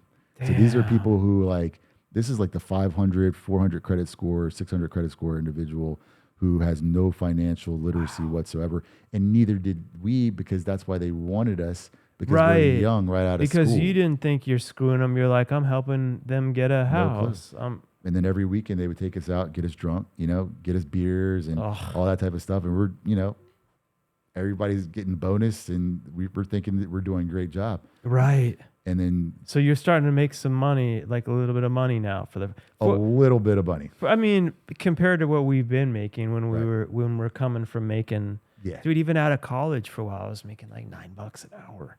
Yeah, so it was better than that. So, dude, I remember when I started having like a little, I'm like, oh man, I can actually like cover my stuff without having to put it on the credit card or whatever. Yeah, I was able to cover my drinks, a little bit of my car payment, and my Capital One credit card that they give everyone. Oh God, my $3,000 limit. That I maxed out every month. I cut those damn things up, man. But then the banks wanted us because a lot of time in corporate, they can identify other companies that are doing good training. And so Wachovia Bank, which is now Wells Fargo, which went full circle, started recruiting all of us out of there because we were the best salespeople. I remember Wachovia. So they brought us on, suited us up, and gave us licenses, for securities and banking and lending authority and all this other stuff. And so that was the next play. So they took all of us out. And then that's when so now I'm selling lending, deposits, and securities. Again, I'm thinking that the bank has your best interest at hand. Right. You're looking at them as like they're doing their due diligence. They're helping. And so we're sales killers. And so we're like, hey, why don't you convert your 401k over to us, and we'll put it in an evergreen mutual fund. and you're Wow. gonna, And you know, you didn't know, and it's not like you went through everything of what they were investing hell in no. and We just what trusted the you just thought it bank. was a good. Yeah, everybody trusted the So bank people back were like then. swapping out their 401, but this was like a bogus. Or hey, why don't you do this annuity? But You like know, what they were putting it into was no good. it got decimated. It It got was probably decimated. It was probably investing in their subprime The banks themselves were mortgages. the bank that itself was insolvent at the time. So it was, but we were such motivated salespeople and so competitive Right. that we're just putting up numbers, man. I remember calling down to South Florida prior and taking like it was just like today with the housing values through the roof. Dude, in a weird way, we're seeing it weird. It's different, but This is going to age similar. well. It's going to age well for you, buddy. This is going to age well because it's the same thing. And South Florida was the most aggressive, so we would come down here and I would call people like, hey, like I can send you $1 million credit line right now. Like, are you serious? Like, yeah. All I need is your social and blah blah blah. Run the app. I knew how to freak the system to get the proper credit score, the highest credit score. No doc. There you go. I just sent you a checkbook for $1 million. Go do what you want. What are you going to do? You're going to go buy a Benz, a Ferrari. You're going to go on some vacations, and then boom. Little did we know, 2 years later, your house was worth 50% of that, and now you're, there we go. Yeah. Yeah. Or do those as a business owner, how many times have you got those freaking junk calls where like you can be approved for $500,000 within 2 days, and then you look up the terms and it's like a freaking like 8-month payback plan with like a 20%. I'm like, what the hell? This is the worst thing I've ever Yeah. seen in my life.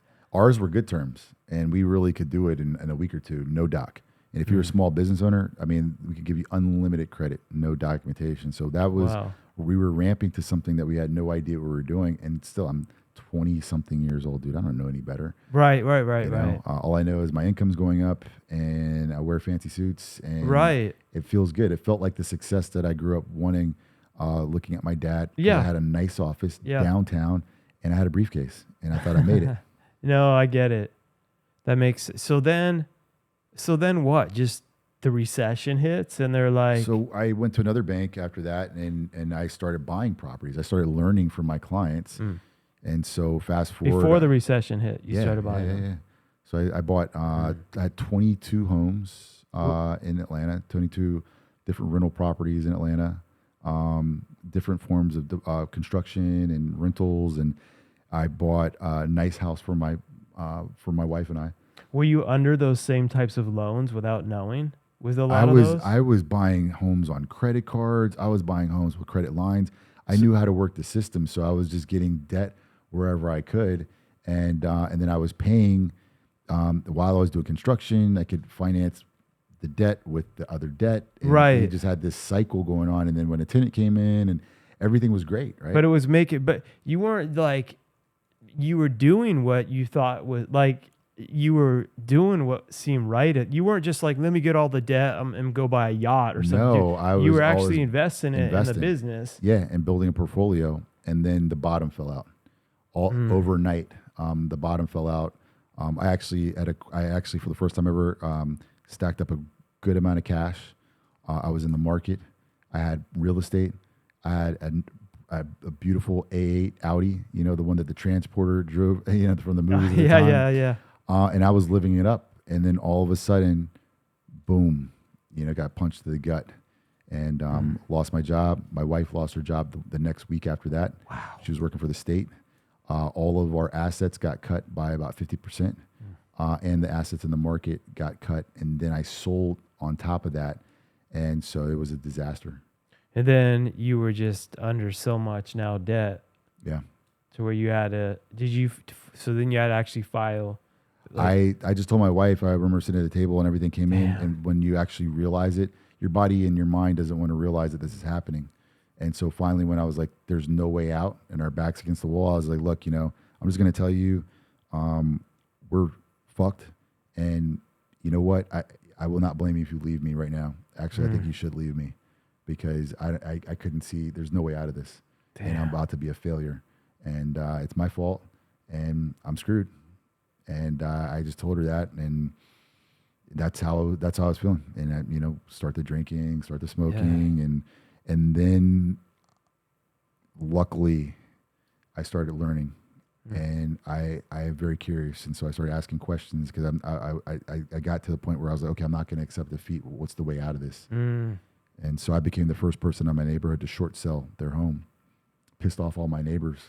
But I was like, I saw what was coming down the pipe, and so I short sold, found a bankruptcy attorney, which was the best relief I think I've ever experienced in my life. To know that there actually is like a map. Yes. To Charles Taylor, through an Atlanta, Georgia bankruptcy attorney. He was like, calm down. We're going to do a chapter 13 bankruptcy. I was like, what's that? He's like, that's where we make a payment plan. So he got me into a payment plan. And then I came back. I was like, this payment plan is kicking my ass, dude. I'm still like drowning. He was like, let me see if I can get you in for a chapter 7, which is all debt. And so at the time, Atlanta was under such distress. Right. I was able to go in the federal courtroom. And they were like, hold on, it says you have 2 properties here. You have to put that on the list. You have to get rid of these. And we were like, well, Your Honor, these properties are only worth $30,000 a piece. Right. They were like, okay, well, you can keep that then. So they let me keep 2 homes, and I moved into one of them.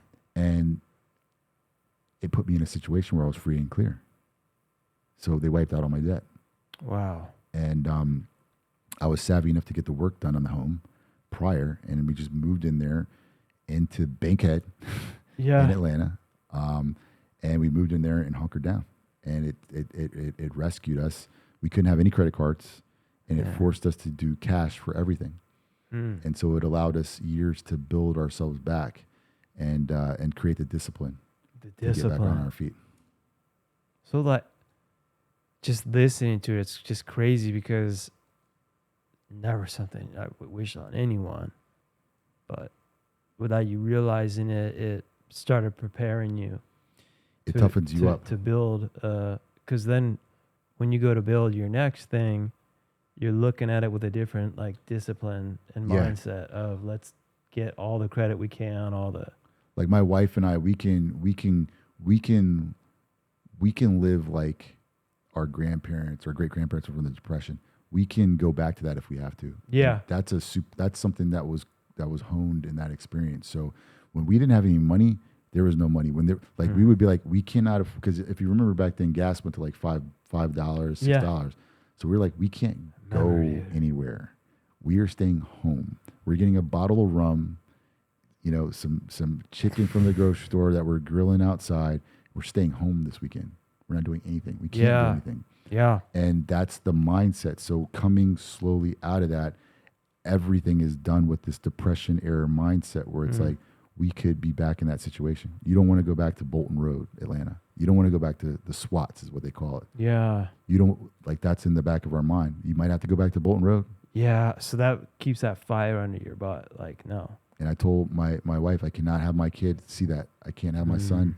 I was like, I'll never let my son, because that was the thing at the time. It was like, he can't see this happen again. He can never see his dad do that. Go back to Bolton Road. Man. And so that's why people don't understand a lot of the time why I'm so freaked out all the time. If you talk to anybody that knows me, they're like, calm down. I'm like, I can't calm down. You calm down. Dude, there's a saying by, who is it? One of the billionaires, like, only the paranoid survive. I just recently saw that, and it's true. And it sucks for people who aren't paranoid because they're not going to figure out till you find out. It doesn't mean you're waking up every day and you're watching the news and you're calling me, texting me, Mark, oh my God, there's a war. But we're not talking about constantly paranoid about everything we don't have control or even space in our brain for. It's like continually paranoid for being a realist. Yes. To make sure I don't go back to that and feel like I'm too comfortable and bulletproof. Absolutely. And when I see people like that, man, I just sit back because it's like, that your day is coming. It could be that you feel like your health is bulletproof, right, or your finances are bulletproof, or your business is bulletproof. Worrying, a healthy amount of worrying or an unhealthy amount of worrying will save your life, and it'll save your kid's life. None of us are bulletproof. And if you haven't had an experience of loss or adversity, you better go out and find yourself one. You better go out and cause yourself a little bit of pain, a little bit of discomfort to prepare you for when it comes. Because if not, you're going to be crawled up in a little ball, and or you might kill yourself or do whatever. You know, that's what people do. That's why these guys jump off the buildings in New York. These financial guys, when they lose money, these rich guys always kill themselves. They never saw another end out of it. Nope. But if you're able to hear a story like yours, or dude, in all honesty, any really successful person went through. Like I read the whole biography on Elon Musk, and he's talking about the night before. It was after the recession with Tesla, and they put everything they had into it, and it was down to the wire with the investors, where if it didn't go through by like Christmas night at midnight, he would have been totally bankrupt with both that and SpaceX, and couldn't and still had to go in there and tell the investors, and he had to have the guts to be like, this is the deal, you got till the end of the night to answer me or else we're going with someone else. He had no one else. Yeah, it's real. It's real. I got myself into another situation like that in 2017 with my business now, and it came down to the wire. And Dude, people don't see that side of. I got an ultimatum given to me by a bank who could have saved me, and they said that you guys are a great risk. You'll never make it out of the situation you're in, because we had merchant cash advance debt is how we financed our business. 40% interest loans that are due back every single day off your credit card receivables. So they'll literally cannibalize your business to the very last minute. With your new company. Yeah, back in 2017. No one knew about it. And I was drinking every single day, crying, and I was begging. I went to so many people. Someone's probably going to hear this. Dude, not everyone should be in. This is what. Sorry, I got to say this because we're being real, and I'm so happy to have you here. This is what it's all about. I hate when they're like everyone should be a entrepreneur. No, they shouldn't. They're not. And I don't think I'm, dude. You don't want a lot of this. Right. It's worth it if it's your calling and you're only wired to do that. Right. But a lot of you do not want it. A lot of you will jump off a building. Yeah. My parents always told me, though, they told me they really coached me on suicide at a young age, spiritually and religiously. So that's cool. That wasn't an option, but drinking myself to death was. And I can't explain the pain of that period and what you really put your kids through and your family through was horrible. And, we begged people to give us a chance, give us money. I've been begged them. Then you show up and you got your team and you got to come in and you can't be like, oh my God, guys, you got to come in. You go home. I'm like, it's like, dude, you're like really in a battle. Like you just take off your armor and you're just scarred up, bloody. It's like the next morning you get up, you're still bleeding, but it's like you wrap it, you cover it up. And you got to go in. And not only do you have to go in and not be like, oh my God, you got to be the one motivating people on top. I'm like, dude, that's what leadership is. And we're customer facing. So for us, we had to put the face on for the customer. They were like, you guys are doing great. And you're just like, oh my God, we're dying inside, right now. You have no idea. And it's like, oh, thank you so much. You're having to do that every day. And, it's something that's indescribable. And I think it's also why a lot of people call entrepreneurs and business people or wealthy people or people who are perceived to be rich. What's the usual connotation that comes with that? They're like, that guy's an asshole, rich, pompous asshole, right? And a lot of people with a common mindset say that. But you know why that guy's an asshole? It's because he cannot relate to you because the things that person has done and seen and sacrificed to get that little nice car that you see him driving in or that nice watch, you couldn't imagine the things that person has done to get that. And that's the problem with the perception. How quick they can lose it all. Yes. Their names on the line, their lives are on the line, their families, their children, and they're doing this and they're propping up businesses and employees and people. And this is the backs that people are operating off of. This is who your employer was. This is who that guy is a lot of the time. Not everybody. Some people just are bad people. But a lot of the people that you see that you're judged, especially people nowadays, they see someone, they're judging them. They see you out with your family, see you pulling into your nice neighborhood. They have no idea what you did to get there, or how generous you might be, or how kind you might be, or how willing you are to help them, their kids, or anybody else to share your experience or your knowledge, or just help them financially or anything, and they're judging you. Dude, I try to overpay so much to a point. I have my head director that's been groomed from the ground up and helps run all of Dreamshine, 10 years plus. And there's been times where she's like, I love this company, and Mark, like, we can't do all those. I'm always trying to give more, and there's times where she's like, gotta be like, dude, and then I'll go through the crap in my head, like, what if people see me having this success, and then but it's like what you said, like, I gotta stop not caring about it, but it's just so broken because people have not, I guess, I don't know, they're not, you got to be okay with them not being able to comprehend it, because if you aren't an asshole, then you know what I mean. Yeah. Does that make sense? Yeah, it's look, you know what's really funny is also this, and I realize this, and sometimes I forget it as well, is those people, we all have the same opportunity, and a lot of the time people don't understand that right on the other side of asking, you may receive what you want to be in that position, like, but you're going to have to go through it too. Right. And so that ask is going to be like, hey, Mark, man, I've been working at Dreamshine, man, for a couple of years. I admire you and your family, and I saw you have that like nice house, and like, what can I do? You just tell me what to do, and I'll do it, and I'm willing to submit to your process, and just show me what to do. And I'm kind of thinking that you probably be like, are you serious? And if you're serious, I'm probably sure you put them up to that test, but most people won't do that. And it's also an indication that they won't sacrifice that. And if you get the opportunity, if the opportunity is present, yet you are subconsciously or consciously deciding that you will not do this sacrifice, then my conscience is clear. Right. When I see you and your poverty mindset, right? Because you're in this state that you're in, envying or being jealous or upset, only because you don't want to go through the pain that we went through.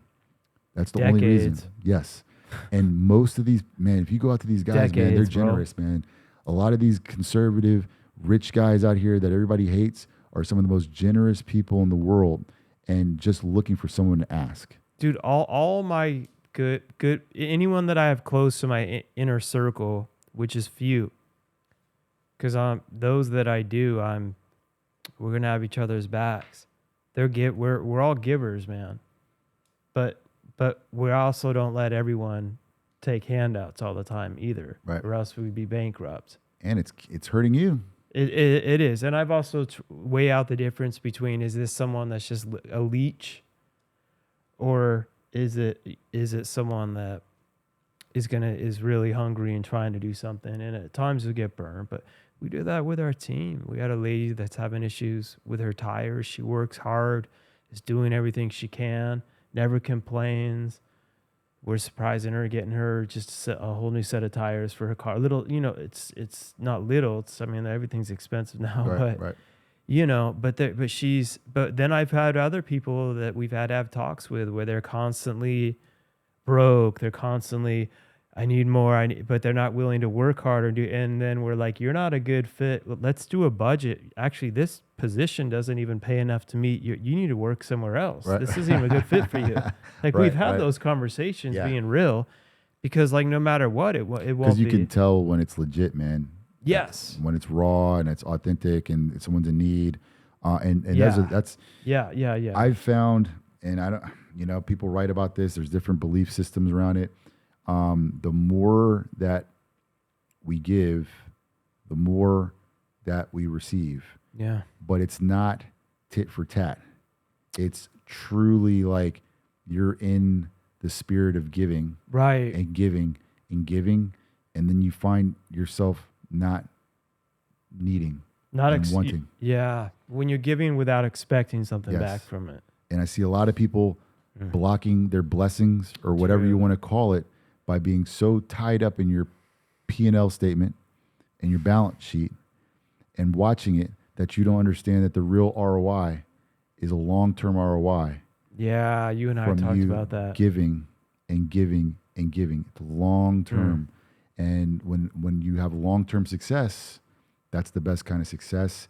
And for me, it has been aligned with when I finally figured out that there's some kind of universal equation here. This is true. Of giving and over tipping and over donating of time. Yeah. Time too. Yes. And money to people who actually need it. Not the Yeah. people that you're just talking about, but the people who actually need it. Yeah. And just forgetting about it. Yep. And sometimes you'll think they do, and you may do a huge thing, and part of being a leader is you can't expect everyone to pat you on the back and say thank you, and they don't see the millions of hours behind the scenes of what you're doing to get it. Right. And you've got to drop your ego and realize and be okay with that. And some people, you'll give all your time, you'll invest, and it's amazing to see them grow to other levels. Some, they'll take it, they'll stab you in the back, and you've got to learn. It's not easy, but also to learn, okay, well, dude, if it comes to the end of my life, I don't think I'm going to sit on my deathbed and be like, man, I was trying to help people too much. I feel so bad about that. I'm not going to regret that. Right. You know? No. I mean, if you just got, as long as you're being honest with yourself, and I think a lot of people struggle. You also have the person out there, and I Like pray the to God that enabler. I'm not. Yeah. The person that says to themselves or convinces themselves that they are doing great things, that they are being generous, or that the few times that they have been makes them better than, what I'm saying. And it's like, you got to be humble with yourself. You got to also be able to self-correct and say, hey, you know what? Maybe you're not being a good person right now. Maybe you think you're doing better than you really are. Right. You got to ask yourself these questions, and you got to ask others these questions. Like, tell me, like, can I do better here? Because sometimes you start smoking your own, your own stuff, dude. And you think you're right. a great person. And that's a dangerous place to be, man. Like, I think that I'm great and I'm such a nice person, or you go tell someone that you're a nice person. That shit's weird to me, dude. Yeah. Dude, I'm like trying to convince you. Other people should be the ones talking about you, is the way I look at it. Let the acts speak for themselves. Don't go around telling people that you're a nice person. Don't go around telling people that you're a good person. That shit really scares me, dude. It does, dude, because you can just see the mask when someone's trying to and also when they only talk about all their, because I'm like, dude, I do my best to be a good person. I'm a human. Right. Also, dude, there's times where, like, my business is my baby. I'm driven. People can mess with it the wrong way, and they'll see a whole other level. And it's not totally irrational. It's like when that whole lion has to come out, it's going to come. Right. And I don't apologize for it. Right. There is times where I've chose to come back and be like, okay, that was, I got a little out of control there. Like, I'm sorry. Right. That's part of dropping your ego. Right. It's because we care. Like, I truly do care. Right. But I'm always trying to assess myself. But I would be stupid to sit here and say I'm a good person and perfect all the time, because like I try to always better my best. Yeah. But you gotta have that regulator on, man, and I think that's how you get to be great. I think you got to question your actions, your motives, all the time, 24/7, self-correct, to try to get to a place where you can maybe die in peace, right? Right. Dude, that word peace, man. Imagine, being at a place where you're like, can we have some peace?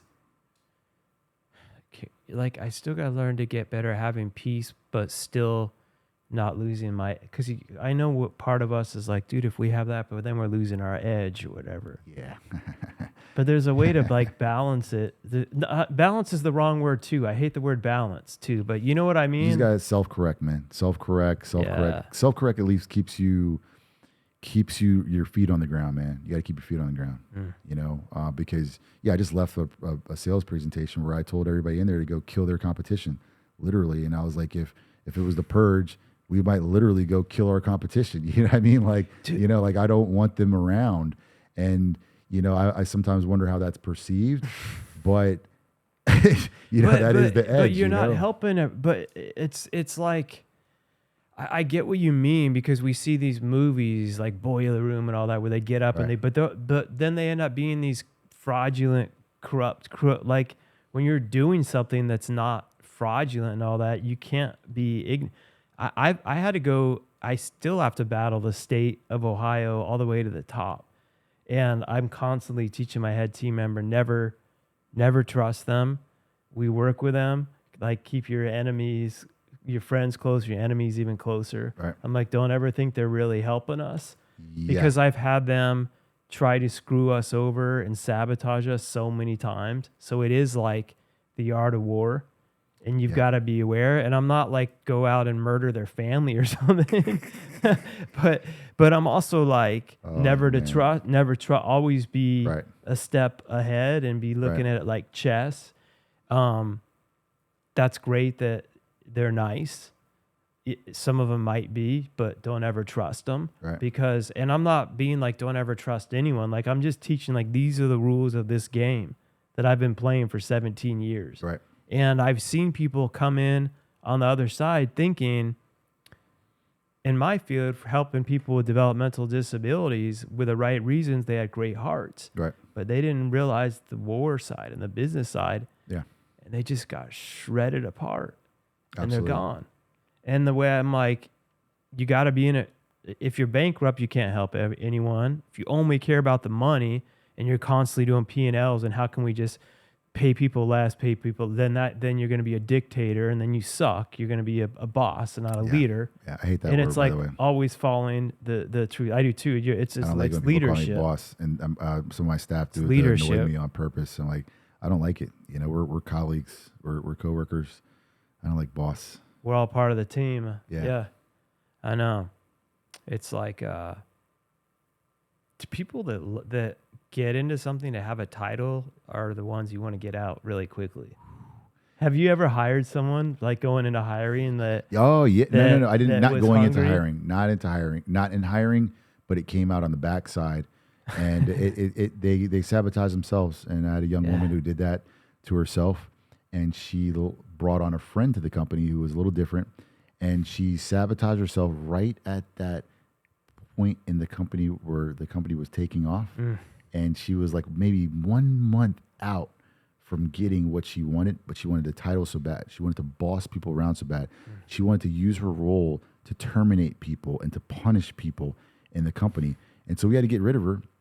She started with us as an intern, probably would have been extremely successful now. And now her friend.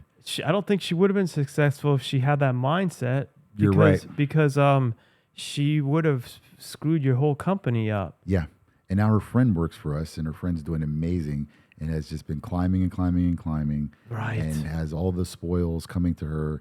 And it was just, because of she didn't want to have power with people. She was like dedicated to just bettering herself, being a good person, being nice to other people, and serving the mission. And dude, it's literally about serving. Like the term serving leadership gets kind of played out, but it's like, you've got to want it because you're taking on more responsibility, more emotional responsibility, more everything responsibility, and you're leading your team and you're serving them. And there's times you have to make the tough calls and fire them for part of serving your team, weeding out the toxic people, not because you want the power. That was an organic lesson that we learned in the evolution of our business was, we're like, what's going on in here and why did this happen? And then you start tracing it back and you're like, oh, well, this person right here. And then you're like, but I can't get rid of this person. They've been here forever. And then you I've learned do, that and you're the like, hard way. oh my God, like what the hell happened? The sun came out in the office. And we've had to do that about 3 times in the business, and long-term hires. I have to. And then it's like, wow, man, look at that. The numbers went up. People are happy. And it's like, this is crazy. You're not serving your team by, dude, another part of leadership it's not fun to, and plus they can be good in some areas, but they're toxic in others, but they've been there a while. Yeah. But then, so I've learned over the years to get, and it's still faster now Oh, yeah. at seeing those patterns. And I teach my head leader that too, to be like, we love them, but nope. Because I've seen this too many times, and it will help them if they're willing to grow. But when they're not, I'm like, I've seen it too many times, dude. And then you lose good people as a result of it. Yeah. And then like you said, when they're gone, because then you're worrying, oh my God, what's going to happen? We're small. If they don't do that, who's going to do the role? And are the few people that liked them, are they going to not? And then you realize, holy crap, that was a freaking like weight that was just pulling everyone down. Absolutely. It's funny. This isn't, hopefully it's not a sexist comment or anything, but I've noticed, so like actually as I'm talking to you, I'm thinking there's probably like 6 or 7 people. And what I've noticed is that a couple of the males that we had to do that with have recently reached out to me. I think it was 3 different ones. And they've been like, damn, dude, I realized, because I'm very frank, like, and I've told one of them, I was like, dude, you are becoming a loser. And I'll just tell people that. And it's not that I'm calling you a loser. I'm saying what you're doing is going to lead to losing. Right. And I've gotten these DMs recently over last year from 3 separate people, staff that we had to terminate. Like, damn, man, like, thank you for actually talking to me about that. And now I get it. It's 2 years later, and I just got my shit together, dude. And I'm doing so well over here. I had one that just... Dude, you're a lead. That makes you a leader. And he was like, damn, dude, like, I see what you're saying now. You weren't calling me a loser. You weren't calling me like you weren't telling me that I was worthless. You were telling me that I was worth something and that I was screwing it up. And actually, it makes you sit back and it's like, damn, that's like better than anything, man. You're like, wow, maybe I'm having a little bit of an impact. And it's really good to have to do that. But then again, it's like we're talking throughout, and this is I think the thing that I'm going to go for as I start speaking to people is telling people in the beginning, like, I don't think you're going to listen to me. I don't think you're going to do what I tell you today. I love it. I don't think you're going to make it. And what I want you to do is I want you to prove me wrong. Yes. Prove me wrong. Because everywhere I go, and I'm not a professional speaker, and I don't speak a lot, but when I do go places, and especially with youth, or just anywhere, I scan the room, and what I notice is that in every single room, there's a minority group of people that are listening, and they're intently listening, and they're like taking notes, and they're like, "Can I ask you a question?" Right. It's only a few, so if it's 30 people in the room, it's 3 of them, or Right. some kind of equation like that, and so that has led me to see on this macro level that most people aren't going to do it. And so just get that out of the way. Invest in those ones, though. Right. And if one of those people comes up to you, though, that is like gold. Those people, that's the person you want to bring into your company. If you're forming a company, get that person. Do whatever it takes. Pay them more than you. Right. Do whatever you got to do. Dude, there's times where I've done that. Yeah. Because that's golden. And it's kind of, if you just scan out and zoom out on the world, that's the world. There's a few people. There's one puppy in every litter. That's the pick of the litter. And that's what we're looking for. And it's sad because you want to save everybody, but you can't. And so tell people that and challenge them. You're not going to do it. You're probably not going to listen to me, and you're probably going to keep spinning your wheels. But somebody in here, just please prove me wrong. Well, you know what? You are saving people by not enabling them, like when that person thanked you, because a lot of other companies won't ever fire anyone. Look at government companies. That's why they're horrible. Like the DMV, you can't get fired. You go in there, everyone's miserable. Yeah. No one can get fired. Yeah. and their life becomes their own personal hell when it's like, and demise. We're going to hold you accountable because we love our mission this much. We know your potential this much more. If you're not going to live up to it, we're going to send you this way.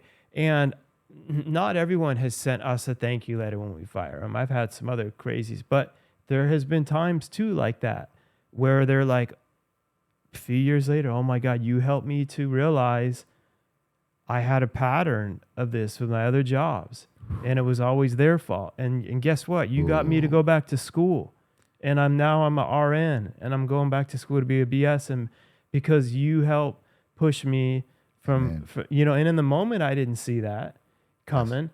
But had we kept them on and try to just people please, you're not part of serving your team and leadership is having the guts to have to get rid of the toxic people that aren't doing what you're paying them to do for the better of the mission. Yeah. It's not like fun. You don't want every time I meet my team member, I'm like, I hope we're gonna have a talk with them. Same with you. I hope they want to change. We've seen so many patterns. I'm thinking it's going to go. I don't want it to go this way, but I'm already pre-preparing. Yeah. And something that we try to do now is not fire people by surprise. So basically, we've had a talk with them. Here's what needs to change, this, and if it doesn't, we will follow through. Right. Unlike other companies we've worked for where they'll just gossip behind your back or never tell you because sometimes if someone would have told me, I would have been like, oh crap, I'll fix that. I've been like probably fired from places where I was doing dump, but I didn't even know because they didn't have any leadership in place. Right. I made that mistake as well, and we were trying to do better about that as well. Like we were like, damn, we terminated a person. We didn't even tell them why before. Yeah. We just got fed up and frustrated, and then like boom, and you're like, damn, dude, maybe if we had told them, like, could have fixed it. But that's why I have a whole book on leadership. But I only have learned, and I'm still learning, because I've done all that the wrong way. Right. And then I learned, oh man, I can do this a better way. Yeah. And then I can teach other people to do it a better way. Absolutely. And God, there's always so much to learn, but that's awesome. So you guys now have built up with you and your partner too. Yes. And I know like there's tons can go, and you're going to have a book eventually. I already see it. You got to. I like to. Whenever I thought I was gonna have some time, and you got to make. It's not having time; it's making the time. Yeah. I'd like to because, I think the book is probably going to be more for me personally, probably therapeutic. It will be because I'd probably need get a lot of things out, and maybe read it back. And right. See, like, what happened here, dude? what happened, man? Dude, you're gonna realize a lot of amazing things happen, man. Because it's hard for us to see because we're always looking at last week and we're always like, dude, I'm not doing enough. But when you're able to look back at it all and think like, dude, I went through this, I went through that, I went through not having anything, I went through then this bankruptcy, I went through building something up, I went through almost losing it again, I went through that. It's like, because no one's there to pat you on the back, really. Not at all. No, that's a big misconception. And we're not good at doing it to ourselves either, right? No. We're like, what's next? Yeah, very, very few people will ever. I don't know about you, but no. It's very rare for someone, and it's the best thing ever if someone actually does. Doesn't happen a lot ever. Mm-hmm. Someone's like, hey man, I think that you did X, Y, Z, and you're just like, wow, and it's a great feeling, but it doesn't happen a lot. It's usually someone else also that has been through it stuff. And dude, like, I can tell you right now, looking you dead in the eye for visiting your place, what you guys have built is amazing. Thank you. And the fact that you're at a level to where you have investors in and you're at a transition to do like a buyout and a franchise is, dude, I've had success and I admire the hell out of what you've done. Oh, thank you. And I you guys, you're doing, no one might tell you, but you guys are doing great. Thank you. That's not easy. If you tell me and my partner though, we're like, damn, we feel lying, man. We feel like this small, man. We feel like like we haven't done enough. We feel after we I'm the closed, same he's way. like, I was like, how do you feel, man? He's like, I don't know, man. He's like, I feel like broke and like, I don't know. He's like, yeah, we both thought we were gonna lose our edge. I thought I was just gonna get lazy, and we haven't. But yeah, it's Yeah. we haven't even gone to it. We haven't even gone to dinner together and had a celebratory toast. Oh yeah, dude. We don't do haven't that. gone anywhere. We haven't done shit. We haven't gone to a party. We haven't gotten the kids. I'm the Nothing. same. We haven't got. You know, you're thinking like, oh man, you sold a part of your business. Got to go get on a boat and go. Have drinks. Nothing. We one day we went home. My wife got me a very nice bottle of rum. I came home and I think we ordered from a Greek takeout. Right. And I had a rum and Coke, and then that was it. Right. She said, "Here, congrats." That was I know. And then if you are out celebrating with him and stuff, you guys would both be like pacing around like, dude, we got to get back in tomorrow. Yeah. I mean, What's wrong with us? It's weird. It's actually at a time where he stopped. He actually quit drinking almost 100%. Socially, it's like, going to the club and not having it. It's kind of weird. And, now I'm starting to feel a kind of way because I'm like looking at him. I'm like, well, if he's right about all this, like, so now we're just both kind of a little bit lamer than we were. And no way, man. guess You're leveling up. Yeah, I guess so. You are though, dude. You don't see it's. I think writing that book will be beautiful because you'll realize. Then there's a whole other grind for a book, but like you'll realize like you connect these dots. Like, dude, so many people would have quit here or did quit here and had every pretty like valid excuse too. Yeah. And it's hard to see what you've built when you're still in. And I get it, 'cause I'm there myself. Like one day I'll come show you Dream Shine. I'll love to. It's so awesome. Yeah. But every time I'm there, I'm like, oh my God, I'm not doing this. I'm not doing that right. And it's just like, gotta do this, gotta do that. Moving here to Florida, having the company there, I went through a mental battle in my head. I was talking to Eric Thomas one day where he's like, dude, Mark, you're listening to people that have not got to the level of comprehension of understanding that you can build a company up over 17 years and have it running while being there and doing other things. Right. How do you think? And he's like going through all these franchises and he's like, you're talking people that aren't and they're pulling you down. Yeah, Eric is like super. That was the last thing I wanted to ask you about. Gifted, and I every time I see Eric on like a television or on social media, I'm like, this guy needs to be way bigger, way bigger platform, bigger stages, bigger influence because being around him really changed my life. It raises the bar. He's such a good dude, man.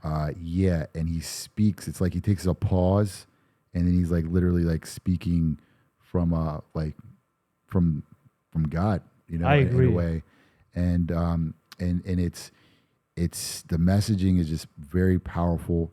No matter how many times you hear it, and I can't give enough credit to the 18-month or almost 2-year association with him, specifically the messaging from him, because it doesn't really give a lot of forgiveness for your excuses.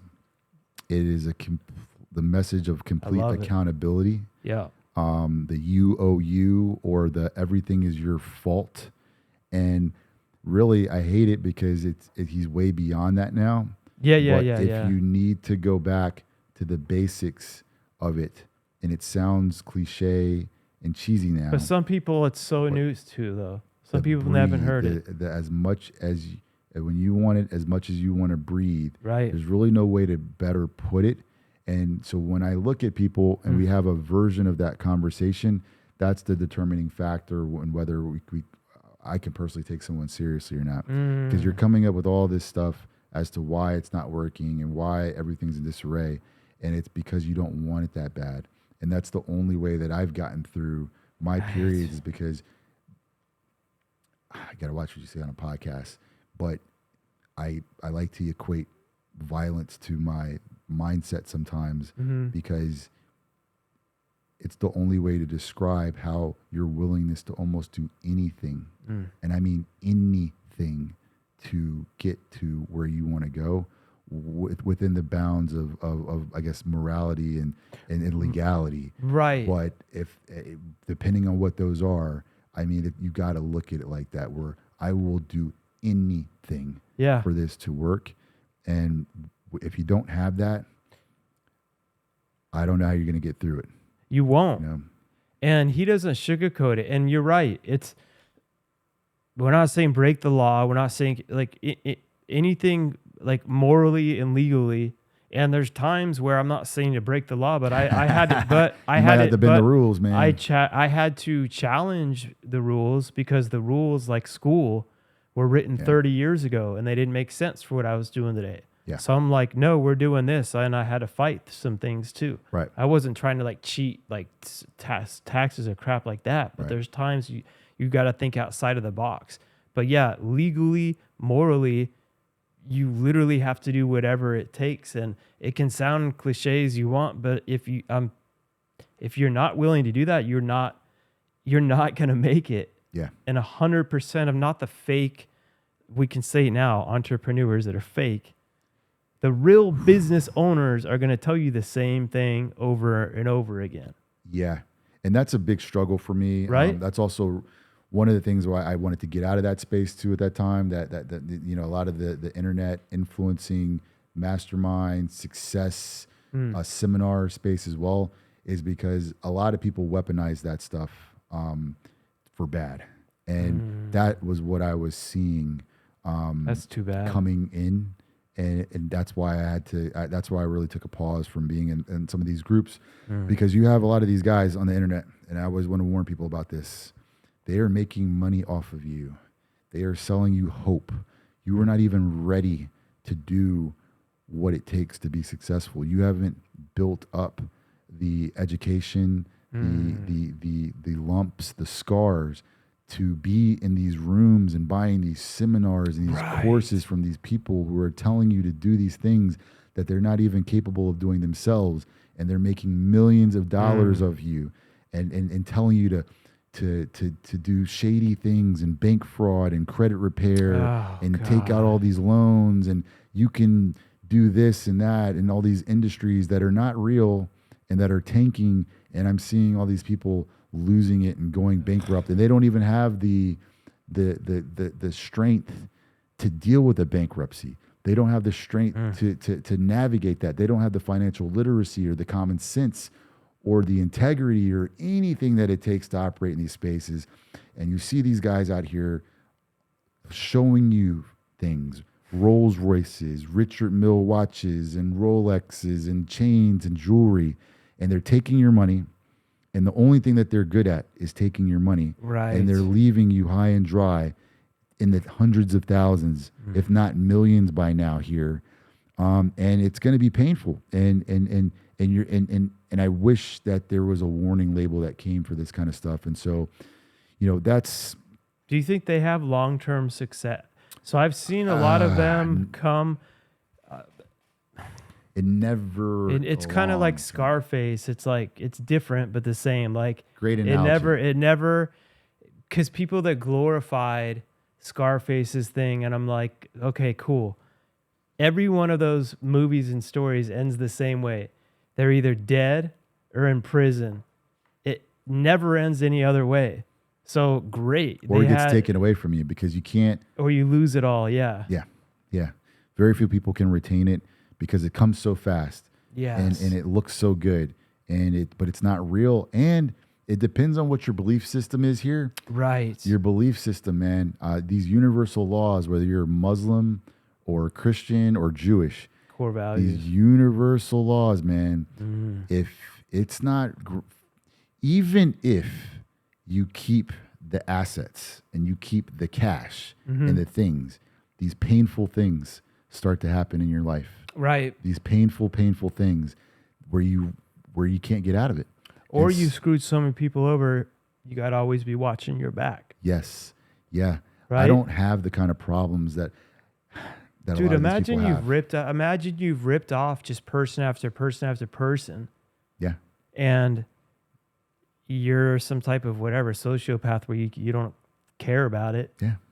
And one day you read a thing that they got, maybe they're really successful, but then they get shanked like in an alley somewhere. Yeah. Because they finally pissed the wrong person off, you know? Or you just get snitched on by somebody who, who's like, hey, this guy, I know this guy, he screwed me, he's not paying his taxes, or, they're doing just like like Sam Bank, the whole FTX thing. Yeah. Yeah, absolutely. I see it so many times, but again, just like everything else we talked about today, you're not going to listen. If you are one of those people, you're not going to believe me. It's never going to be you. And I think that our messaging will age well here because, this is coming from a person who I didn't have a conscience till I was about 26 years old.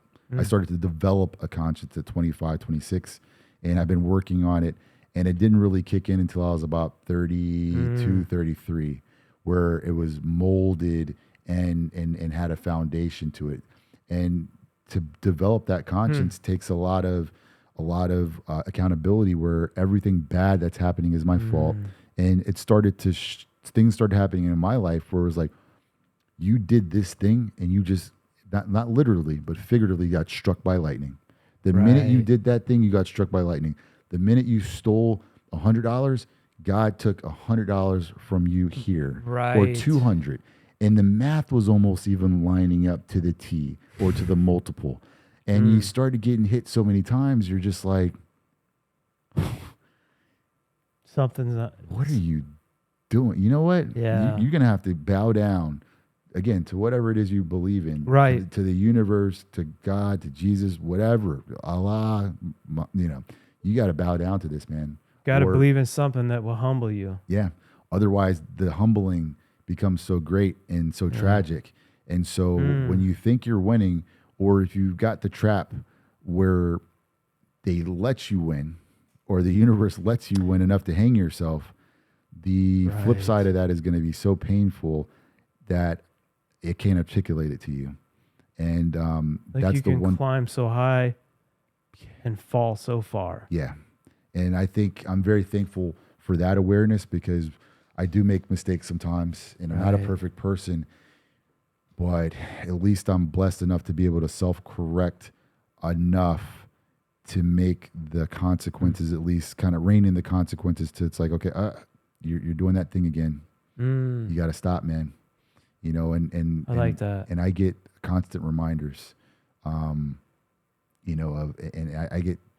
get times where I get sat down, by the universe. Yeah. Dude, there's like times where if you won't learn it, I believe in God's like, all right, well, I'm just going to show you then. And you're not going to have a choice. It's adult timeout. Yeah. Adult, go to your room. Yeah. But then there's times where you're doing everything right and you still get everything ripped away from you.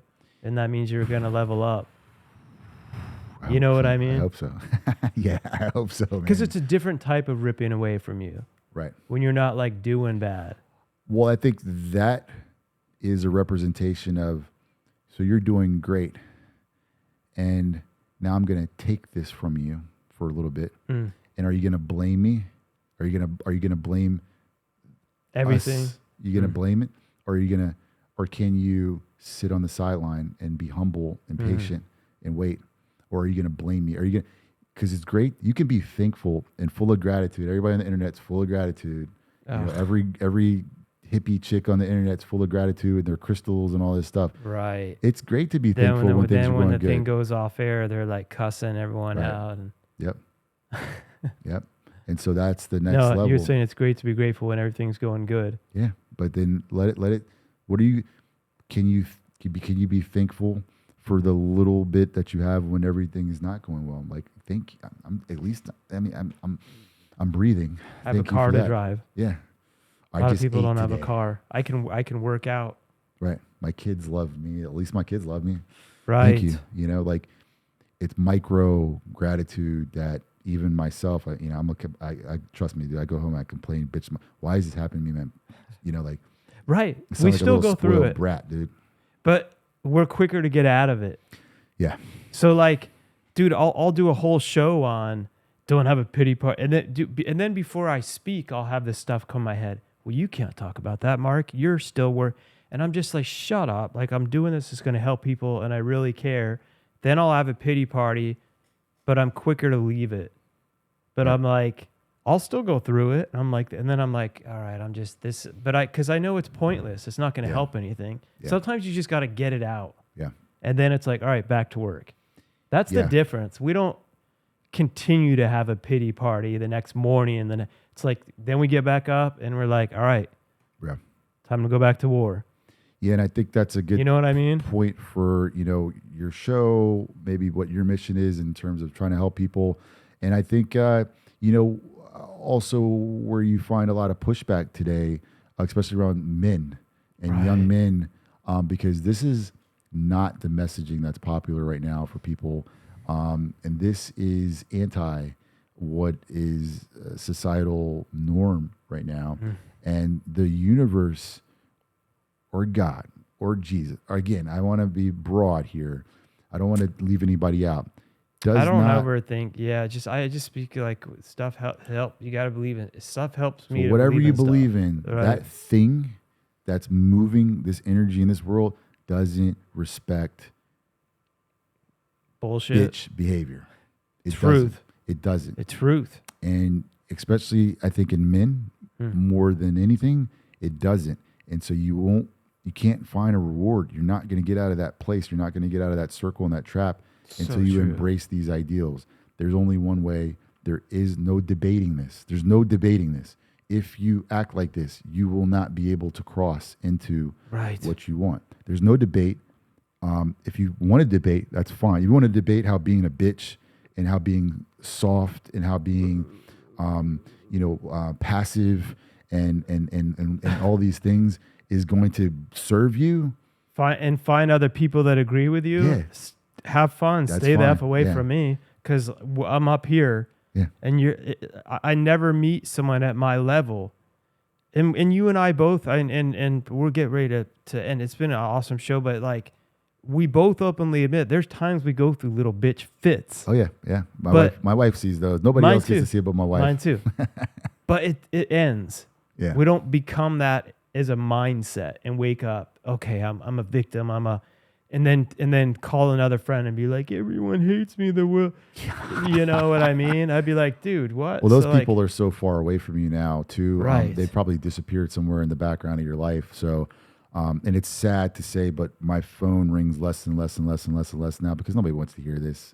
Nobody wants to hear like, hey, bro, you're gonna have to figure this one out. You're gonna actually have to do this thing. Nobody wants to hear that, and so you start to get less popular. Smaller circles, and I don't really have a lot of friends, and that's fine, because you got to protect your energy, bro. Yeah. Because what you're pouring into the right people are going to be the ones that are going to keep doing big things with it that can continue to help other people. Yeah. And those weren't really real friends anyway, I've learned. Because we like people. I want to help people. But I've learned if you're continuing to tell them, like, I'm not going to help them by lying to them.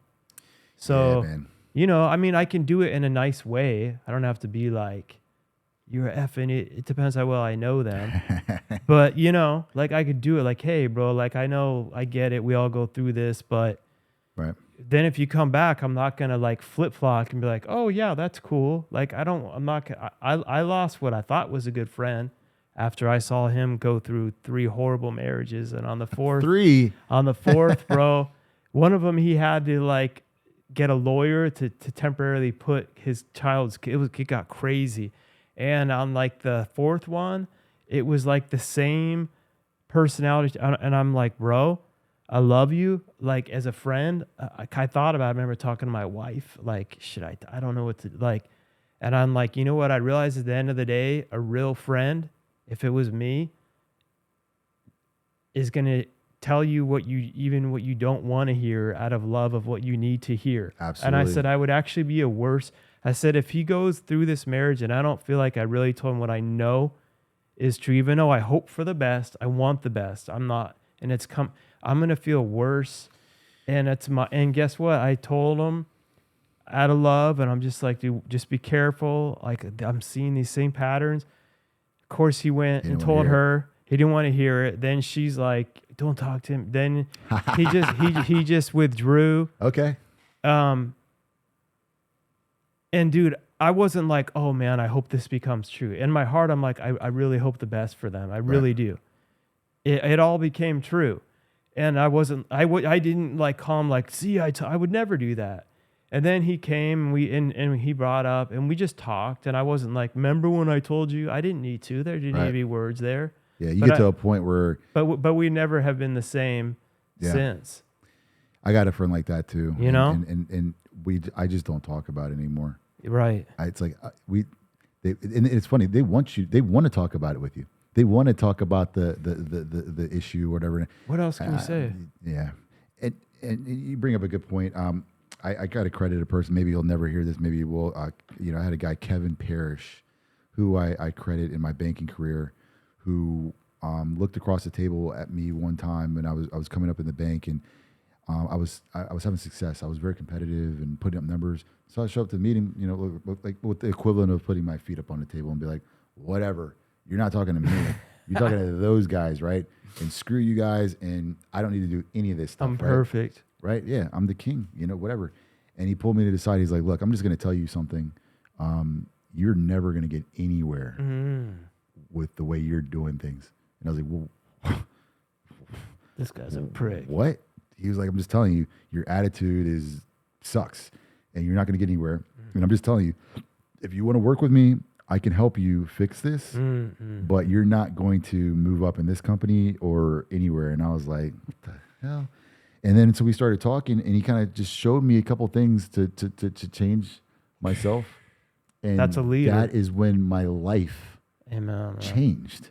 And it was the simple correction of, bro, I had one other manager, Mike, at the car dealership, who told me about how I was better when I was stupid. And I was insulted at first because I didn't understand what he was saying. But he was basically telling me that I was paralyzing myself by trying to take the easy route, and paralyzing myself by not following a process that is successful and thinking that I know it all. And so the more I thought I knew it all, the lower my sales commissions went down. Right. And I was screwing myself. You lose that So now, and this doesn't translate well with a lot of people, the only way I can take it is if you tell me, hey, Carlton, dude, you're fucking up right now. Yeah, me too. And at first, I am not going to be happy about that. Me too. Even to this day, I'm going to be like, but then I'll think I'm about it. I'm going to be on guard.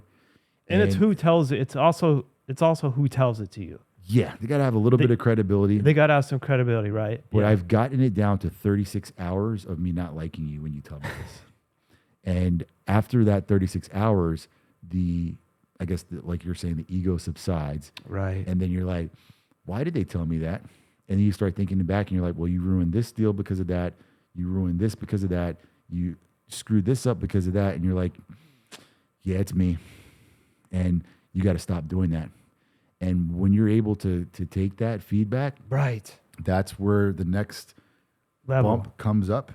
And what I've noticed is that there's very few people out there that can take that feedback. Hey, look, man, you're really screwing up right now. Or dude. Give it. Or the other ones that will give it.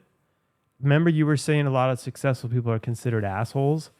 Yeah. So that feedback you got, you left there being like, you're an asshole. But then you thought about it, and you're like, coming back. Thank you. Maybe not right away, but you're right. Yeah. There's another person that says you're an asshole, leaves, and is still telling people to this day. Yeah, absolutely. Carlton's an asshole. Yeah. Then there's another one, Carlton changed my life.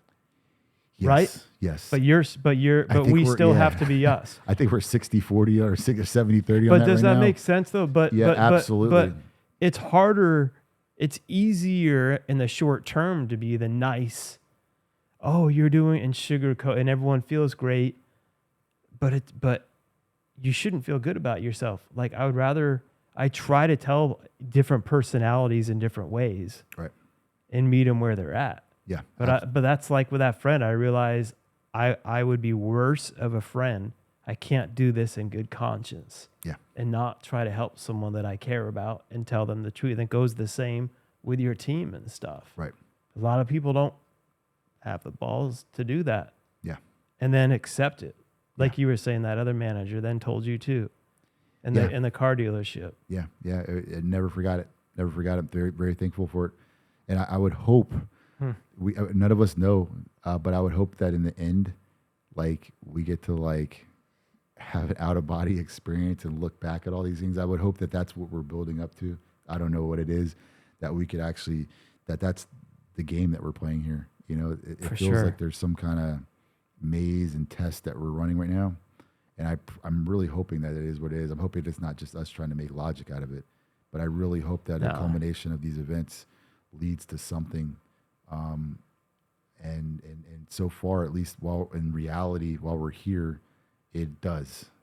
You know, we can look back and say that all those times, whether it was the spanking, your parents gave you, right? Thank God for that, right?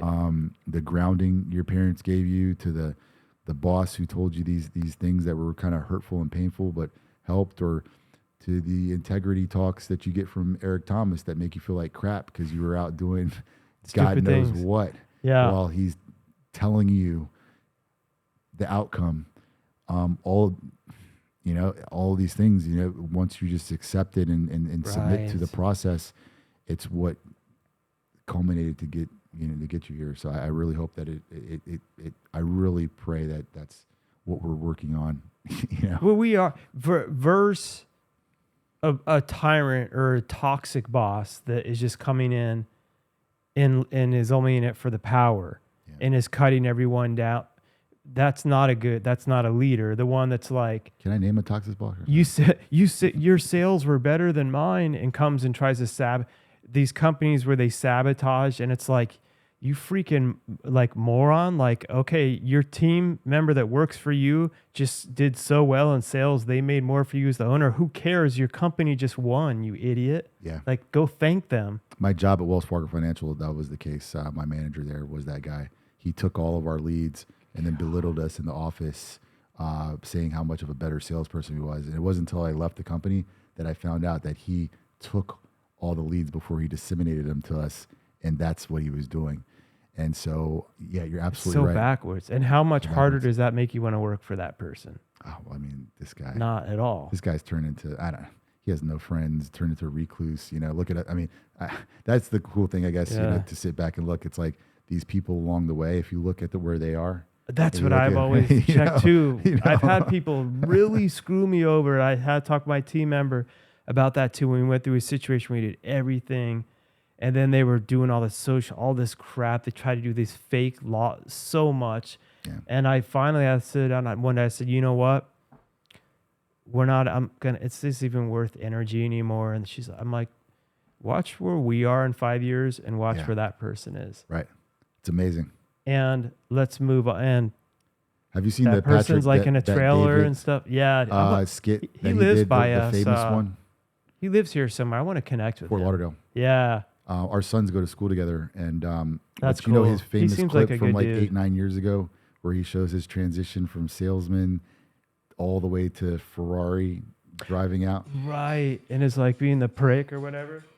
Yeah. Everybody's slamming the doors on him, treating him bad.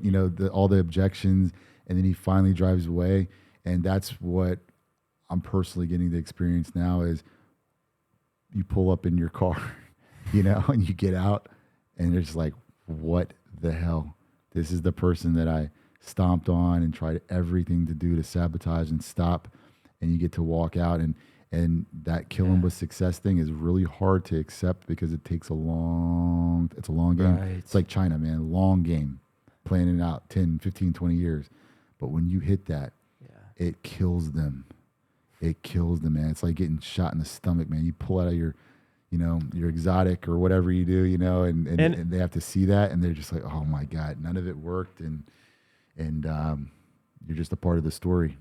But then you're also humble enough at that level to go out and see the janitor working at your team, your company, and be like, hey, how's it going, bro? And let me help you with the trash. Yeah. Because I'm not above that. Yeah. Like we still respect everyone because we've been at every level. Yeah. First, the ones that come in, and have just taken over the business their daddy gave them. Oh, And they're yeah. like, get this guy away from me. And it's like, Yeah. dude, F. You like, oh my God. The only people I'm not humble enough to not say nasty things to are the people who treated me poorly. I haven't reached that level in my journey yet. Right. I haven't forgiven anybody yet, dude.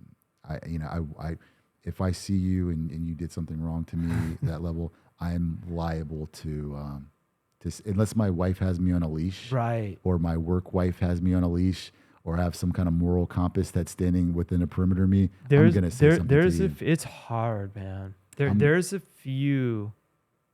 I had to go. I had so many battles with the state and politics, and I had a superintendent that it was trying to close Dreamshine down because they wanted all their people for their program with disabilities. They would lie, try to change the law.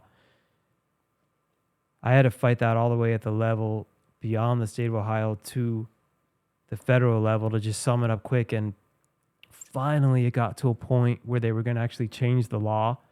And some behind the scenes called me and they're like, Mark, we're going to change it, which is going to help our clients, actually all people with disabilities. But we want to know if it's okay if we can put an article in the newspaper saying it was the superintendent's idea, the one that gave me all the problems. And I had to take a moment and think, hang on a second. If I really step back and think about it, one little kid starting at age 26 that was in jail at age 17, literally just went up against the state and the federal level and actually got a law changed. And our whole company wins, and people with disabilities across the whole state are now going to have more rights because of it. That's freaking, I just chopped Goliath's head off. Right. Let him have his little article. Right. And I was not, and That's I was politics, able to man. not be pissed off. Yeah. And I was, a part of me wanted to be like, no, I want the credit. Then I'm like, let him have it. 2 years later, he gets caught for embezzling all this money and all this crap. And nice. And if I saw him, I wouldn't be like, ha ha, and it is what it is. But like, I remember that was one of those moments where I had to be like, because I could have made it a whole other fight. No, I don't want him to but I'm like, wait, the law, we got the law changed. You're on a higher level than me right now, Mark. So dude, I'm not perfect. There's a few people that if I see, there's one guy that I say his name, Ken. Right. If I remember I've called him out on the show. He's in Canada. He screwed so many people over, all these fake courses and books. If I saw him, if my wife wasn't with me, it'd be very hard not to. The only reason I probably wouldn't punch him in the face is he'd probably, the fake little pansy, they would try to be like, film this and I'm going to put you. But yeah, him, so I'm not perfect, bro. I'm a work in progress too. I'd be lying to you if I acted like I'm a work in progress, man. That was just one example. Amen. Same here. Same here, dude. Well, I appreciate it, man. This has been, the time coming down here, giving your time, your wisdom, man. No problem. You got a lot more than you think that you do. Therapy session, man. Therapy session. For both of us. I appreciate it. So, Carlton, we'll have everything in the show notes. I'll make sure before we release it where everyone can find you. Cool. Just real quick, like on Instagram, is it? Yeah, I use Instagram. It really is my business card. My Instagram is _Carlton, CARLTON _Washington at Instagram. So it's _Carlton _Washington at Instagram. And then if you want to find out about Forever Young, it's Forever Young with the number 4, foreveryoung.com. And, when reach out to me, if you have a Forever Young in your state, try to get you in, maybe try a sample service. If you're local here in the region, contact me. I'll let you, I'll comp a service for you. Try us out. We're here for health, wellness, looking your best, feeling your best. You combine that with what we talked about today and you get your best shot at whatever it is you're trying to do out there. They know their stuff. And I went there and I'm already connecting with you to go back and talk about some of the other stuff. Awesome. State. Dude, I love that you're not only in one. How many states are you guys in? I think we're in 14 or 15 states right now. Dude, that's not easy to do. I don't Yeah. think It's probably Dude, it's probably shortened my life. not but easy to. I know, but bro, I just give you props for that because it's thank you. not We easy. got a team. Shout out to my business partner, my co-founder, Dennis, and our team, and his wife, and everybody that makes Forever Young run. We have a really good group of people. Everybody's bought in, and we really just try to do right by each other. And I think that's part of the secret of our success. And thankful for all of them. It's been an honor, my man. And listen, everyone, Carlton said it. We're telling you what needs to be done, not the little 10 steps because they don't exist. It's more like 20 million thousand steps. But the mindset of what it takes, and most of you aren't going to do it. Prove me wrong. But prove us wrong. Prove them wrong. That's what we want. Prove this guy wrong. Because most of you aren't going to do it. But those of you that do, prove them wrong. Hit us up and never settle. Never give up. Keep elevating beyond. Boom.